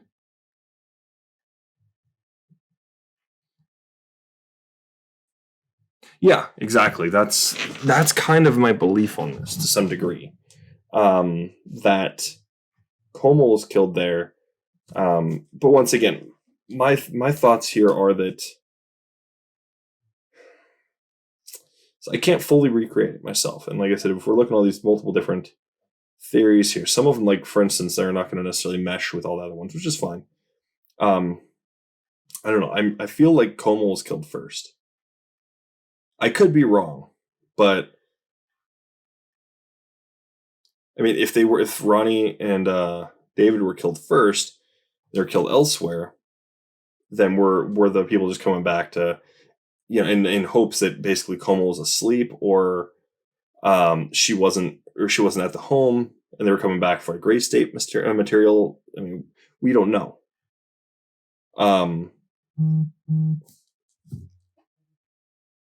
So, 1 second.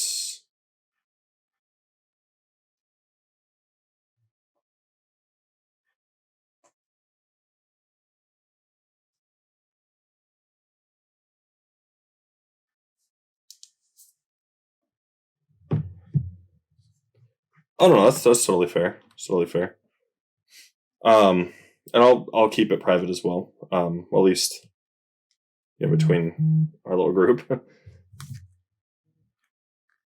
Unless you want me to keep it completely private, that's no problem too. But I won't bring it up on here. And like I said, until we can actually fully prove some things. But my theory, though, like I said, I do firmly believe Komel was killed first. I don't know. It just feels that way. I don't know what it is.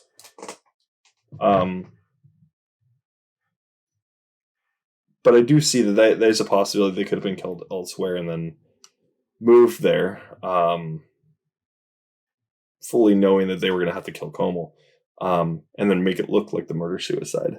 Because, like I said, the blood on the couch is the part that doesn't make much sense. This part here.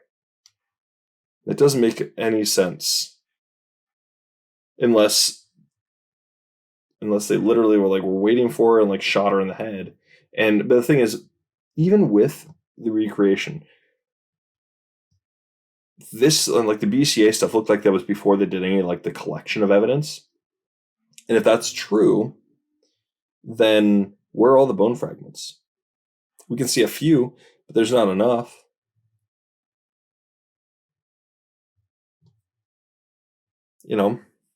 Even if we do comb through the carpet, I mean, where's the rest of the head? How much did we find through the animal feces?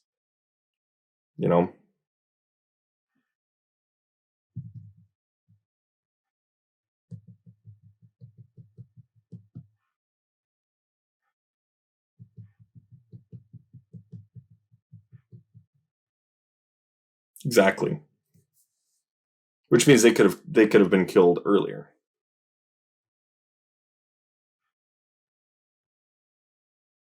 Let's see the decomposition. The decomposition time, the minute they were removed from the cold area and then put in like a warmer temperature, that's when it actually becomes like not necessarily rapid, but it does speed up to some degree. Yeah, no, that's true. It's, I mean, like I said, most of the theories like that we've talked about, I think this is oh yeah, no, this is definitely one of the strangest cases by far. But I do believe that a lot of the theories we've talked about, all of us have. Exactly. Yes. Decomp is definitely all over the place. And I think that is the biggest problem, because I know I've talked to people about this. And like I said, when it comes down to it, the decomp on Rhaenyra, and I get it, body size difference, all this. I mean, it's going to cool off and heat up faster than the adult bodies, naturally, just from just like the base heating, with no actual like internal heating and things like this or cooling. So it's definitely going to heat up faster. So that's why I do believe hers is the strange one, because hers looks like it's pretty badly decomposed, but it's also not like it looks like it's farther along than David's. Now, if you look at Rhaenyra, or not Rhaenyra, but Komel's, hers look like she had been like, hers is like, this is the time frame right here, because you can see on the crime scene photos, there's a part of her sweatpants that are ripped off. Now, we don't have, from what I could see, there was no indication of the rest of that, like the rest of the fabric anywhere else, which is also kind of peculiar. But we do see there's a chunk missing there, and then we can see her skin there. Well, it's very, very clearly like a very, very yellowy color. It's kind of like got a green tint to it, which puts that on the stage. I believe it's stage 3. Let me look that up.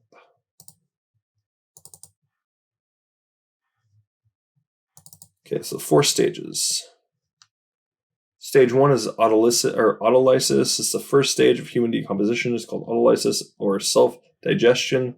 It begins immediately after death. It's basically blood circulation, respiration stop. Body is no way to get oxygen or removing waste. So basically, the excess carbon dioxide causes an acidic environment, causing membranes and cells to rupture. Membranes release enzymes that begin eating the cells from the inside out. This is basically where you get rigor mortis, the muscle stiffening. The skin will start to blister, and the internal organs will also as well. And then basically it'll start to have a sheen to it. Stage 2 is bloating, which is leaked enzymes from the first stage begin producing many gases. Sulfur-containing compounds that the bacteria release also cause skin discoloration, which is where you get the yellow and green, I believe. Let's see. Yeah. In addition, insect activity can be present. So this is where you're going to start getting the bugs in there as well, which I've heard multiple different things here. I've heard there was insect infestation there, which, once again, doors open a little bit, flies are going to come in. During the day, even at the temperatures that it was, which, once again, we already looked at. We know the temperatures were. It was cold, but flies would still get in, potentially. Now, from where? They're not going to be sticking out there very long, so there's going to be some flies coming from somewhere. So I'm assuming there was probably some maggot activity as well. Let's see. Due to the gases, the human body can double in size, which we did see. In addition, we got the insect activity. Potentially, microorganisms and bacteria produce extremely unpleasant odors called putrefaction. My bad. These odors often alert others that a person has died and can linger long after a body's been removed. Active decay fluids released through orifices, which we did see, so we know we're at least in stage 3, indicate the beginning of active decay. Organs, muscles, and skin become liquefied when all of the body's soft tissue decomposes. Hair, bones, cartilage, and other byproducts of decay remain. The cadaver loses the most mass during this stage. So, but the thing is, it looked like Rhaenyra was in that stage. I mean, they all look like they were to some degree. But it looked like they had all hit the bloating stage. So we know that was there. But the thing is, you look at David's hand, this is where you're starting to get like, that was mummified. And even if you go off the autopsy, I believe that's what they directly say was his hand is mummified. Let me grab that real quick.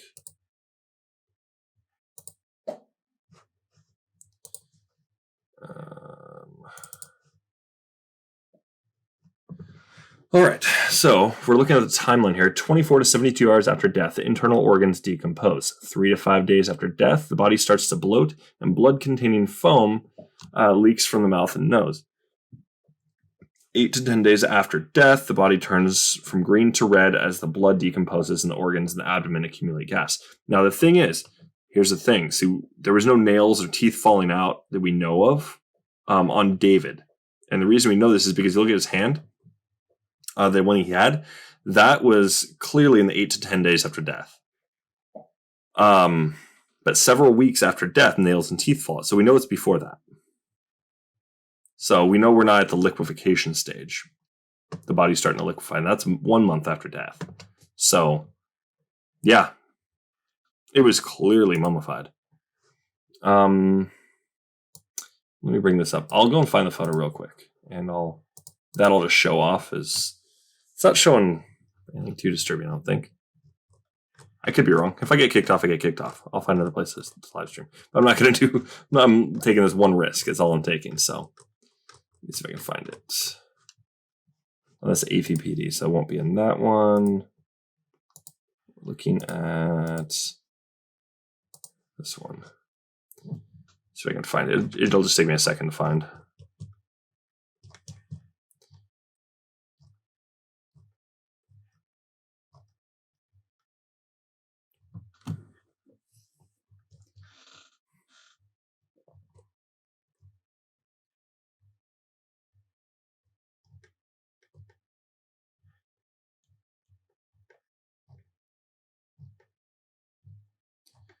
Where is it?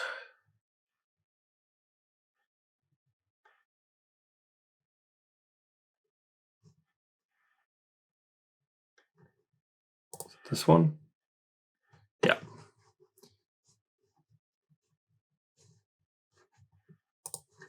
All right. So I am going to warn people this is a little bit weird, a little bit disturbing. So just for any viewers, this is the time to basically look away. I'll let you know when it's over with. But yeah, so there's that. We're going to go through it. So you can see right here. Let me bring it up. Right there. You can see his hand was clearly mummified. So, and we can see this is also, where is it?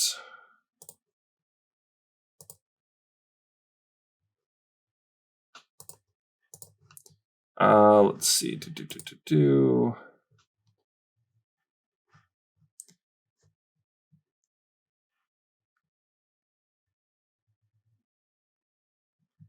So this would still be active decay. And once again, this makes sense because look at his hand. It got to be very, very scrawny, skeleton-like. And they basically say stage 4 skeletonization. There is actually no set time frame when skeletonization occurs. So once again, if you have a really hot environment, body will skeletonize very, very quickly.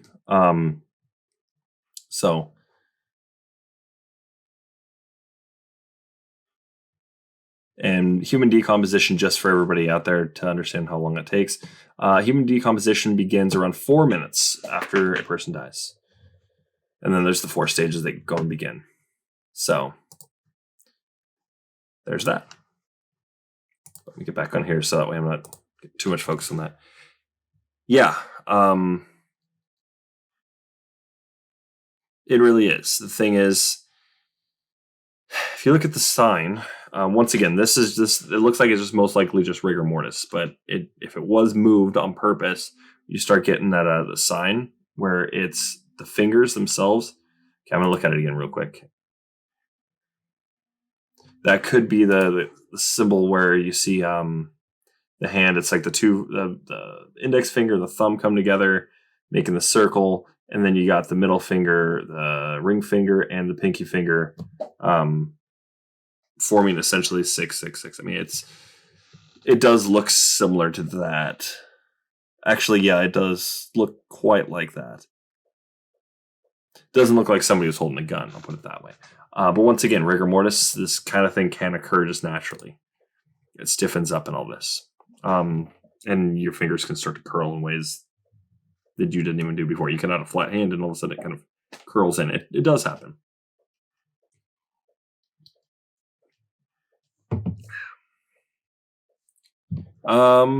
Yeah, that's true.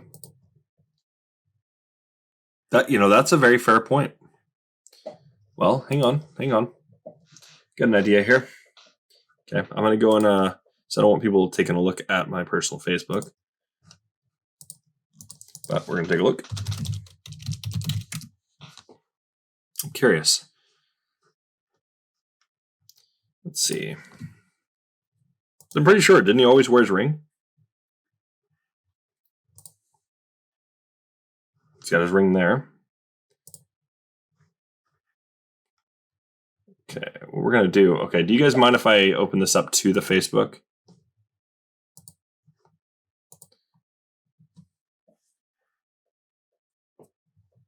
Wait, really?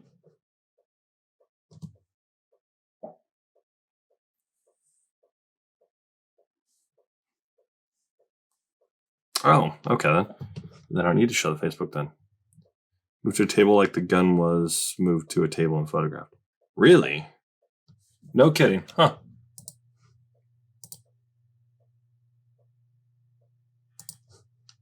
Okay then.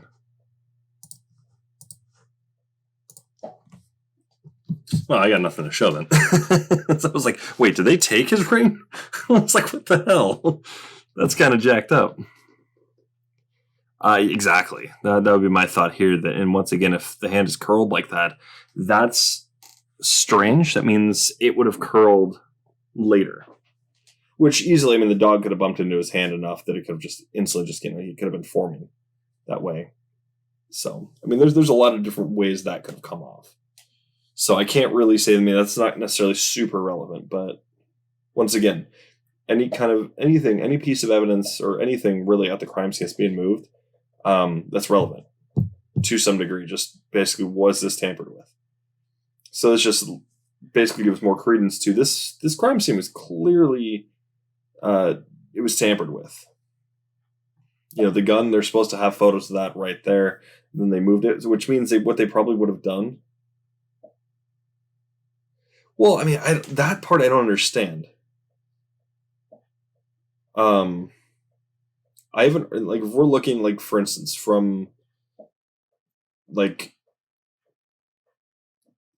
kind of more on the obscure kind of stuff, we're looking at, Freemasons tied into this or something like this, which I do want to note once again, Freemasons, a lot of people in Minneapolis were tied to the Freemasons that are part of this case. Just throwing this out there. Does it have any relevance? Maybe, maybe not. Who knows? But I just want to throw that out there. But when it comes down to things like this, on the obscure kind of things, taking the wedding ring off for that, I haven't heard, and I've done some pretty extensive studies on different kinds of occult rituals and all this. I haven't seen anything where that makes any difference. So I don't necessarily know if that makes any difference in the case really at all. Once again, though, it does come down to crime scene tampering. The fact that it was off his hand, probably on the floor, most likely. It could have been something with fingerprints on it on the outside of it. If it was just taken off, then yeah, it could have been. Which that's the only way it would have been really relevant to the case per se, as to who's guilty, who's not, kind of thing. But no, it's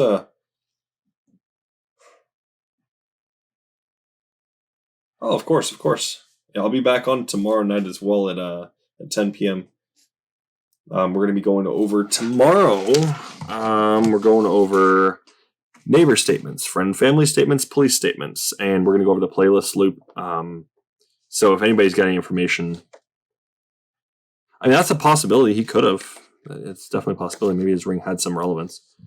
In that case, we can always take a look through the Facebook pictures we've got of David. And then, of course, we're going to go through our last thing tomorrow as well as discussion discovery. So that's just basically what we're doing right now. So kind of we have a game plan.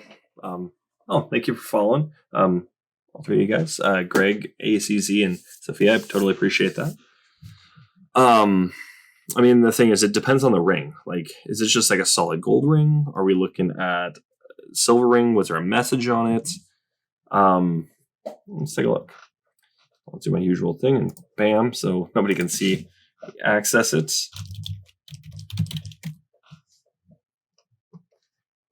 All right, we'll go to the page.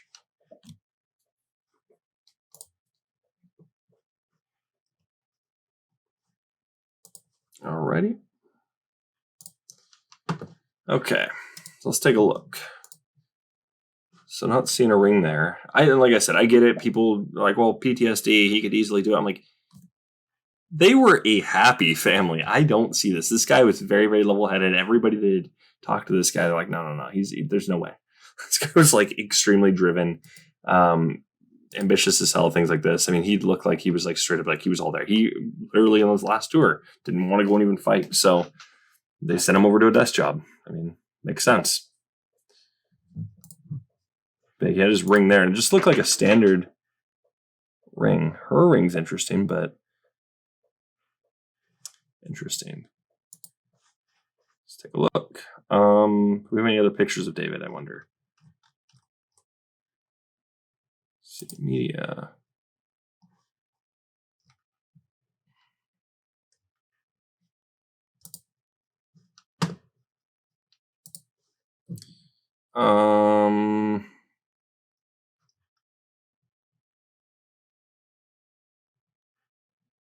Diamond ring.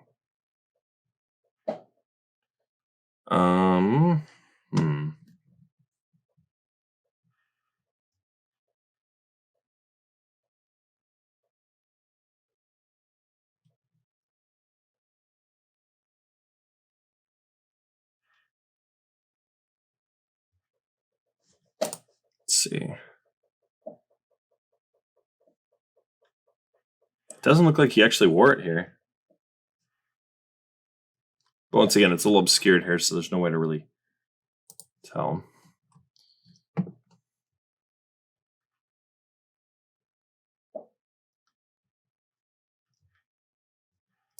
see. No.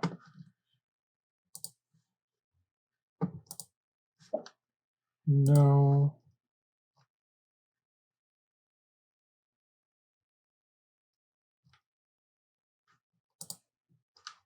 No. Where is it?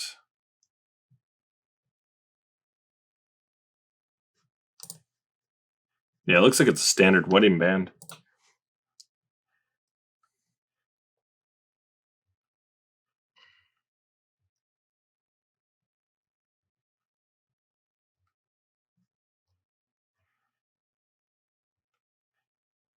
Let's see.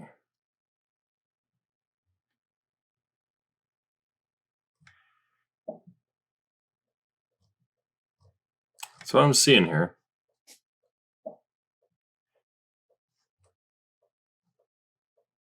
Yeah, the hard drive, that was another interesting one.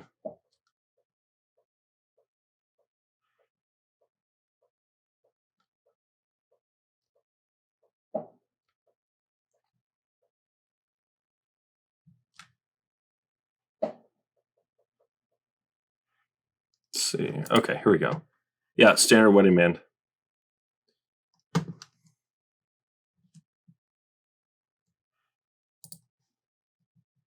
Yep. Oh, yeah, you guys already looked at this. Makes sense.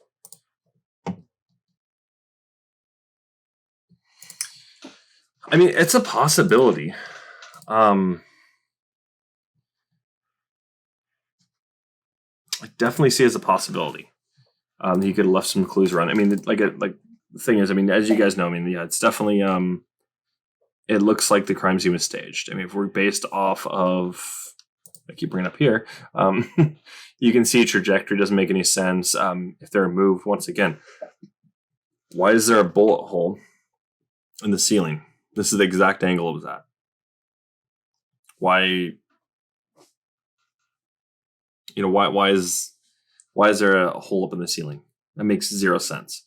It looks like there would have been a struggle at that point. And like I said, I feel that David knew who did it. I really do. I believe And like I said, it's just my opinion on this. So I do believe that he had some kind of connection to the people, So it's always leaning there, At the end of all these episodes, it's been he didn't do it, and it's probably somebody who knows it because it always feels that way. You look at the evidence on any angle, and it really feels that way. Why is if we look at the notepad? So if we're going to look at anything like that, let's look at the notepad here. So let's see, where can I find that?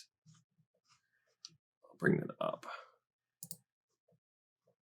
I'll bring the notepad so that way we can take a look.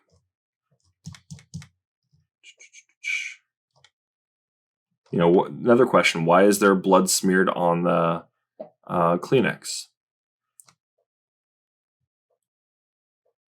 That's another question.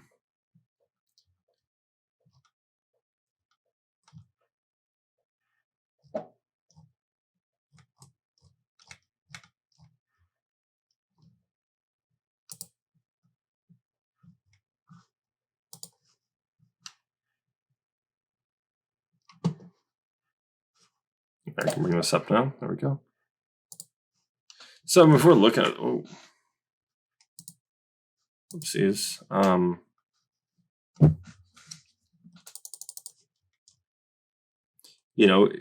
We can look at where the blood's at. Why is the blood where it's at? So you got some up here, got some here. Why does this? The thing is, for me, looking at this, it looks like this handwriting. This is somebody trying to impersonate his handwriting.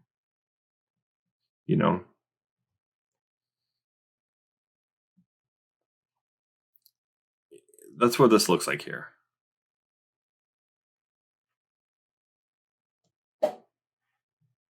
See, I can go over it and I can trace it directly the way it's going. You can see just this Allah here. You can see how it goes. This is the weird one because this looks like they were literally trying very hard to not make it seem that way. So it looks like V. And they're just like, nope, we're going to do a line.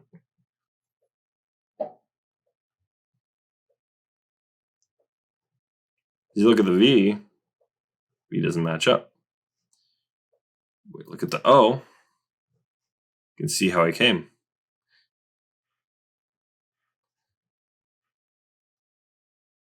See, and this doesn't make any sense for him to go like that because look at this one. See, he does a really quick one, really quick. He doesn't do it consistent like this. See? He comes back when he's writing, he just kind of keeps going. This looks like it was. Actually, that's what it feels like here. It's not that way. It's literally like it comes up like. So it looks like it was like this done first, and then it comes down to this. So we're looking at clues that kind of potentially. Then that's the kind of stuff we're looking at here. But I do agree. I do think it was some kind of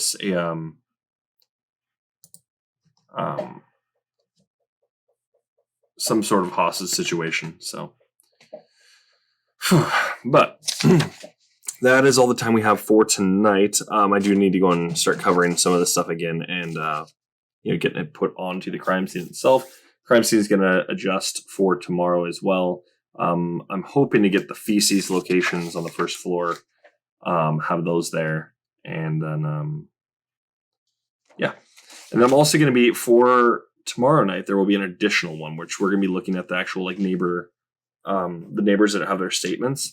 We're going to see how close they were directly to the Crowleys, and we're going to go based on address and all this. So, not trying to dox anybody here. This is just, once again, this is technically evidence because these are people that would have witnessed some things. So, and if it was a hostage situation, why were the drapes open? You don't have to thank me, man. It's all good. Like I said, this is with the things I'm already looking into, this does tie in. But on top of that, the family deserves justice, simply put. This is a very, very obscure case. Shout out to my friend Jarrett or Raising Cane on Facebook, for getting me back on this. I know I'd looked at it previously, but once again, long story short, couldn't really look into it a whole lot prior to some stuff happening recently. So I've been able to look at my criminal investigation stuff again. So, but yeah, this is a very obscure case, and like I said, it does tie in directly with what I'm looking at here. I know Greg and me have talked about it pretty briefly, but it does connect to quite a few different things. So, especially with what I'm going through on YouTube, this does tie in to some extent. But I'll be back tomorrow night at 10 p.m. Expect, like I said, we're going to be talking about neighbor statements, friend and family statements, police statements, and then, of course, going to the playlist loop, and then we'll probably just get on to a discussion about whatever else is like theories and things like this, see if we can find anything new and all that. So, but thank you guys for tuning in, and I will be back tomorrow night, and you guys have a wonderful rest of your night.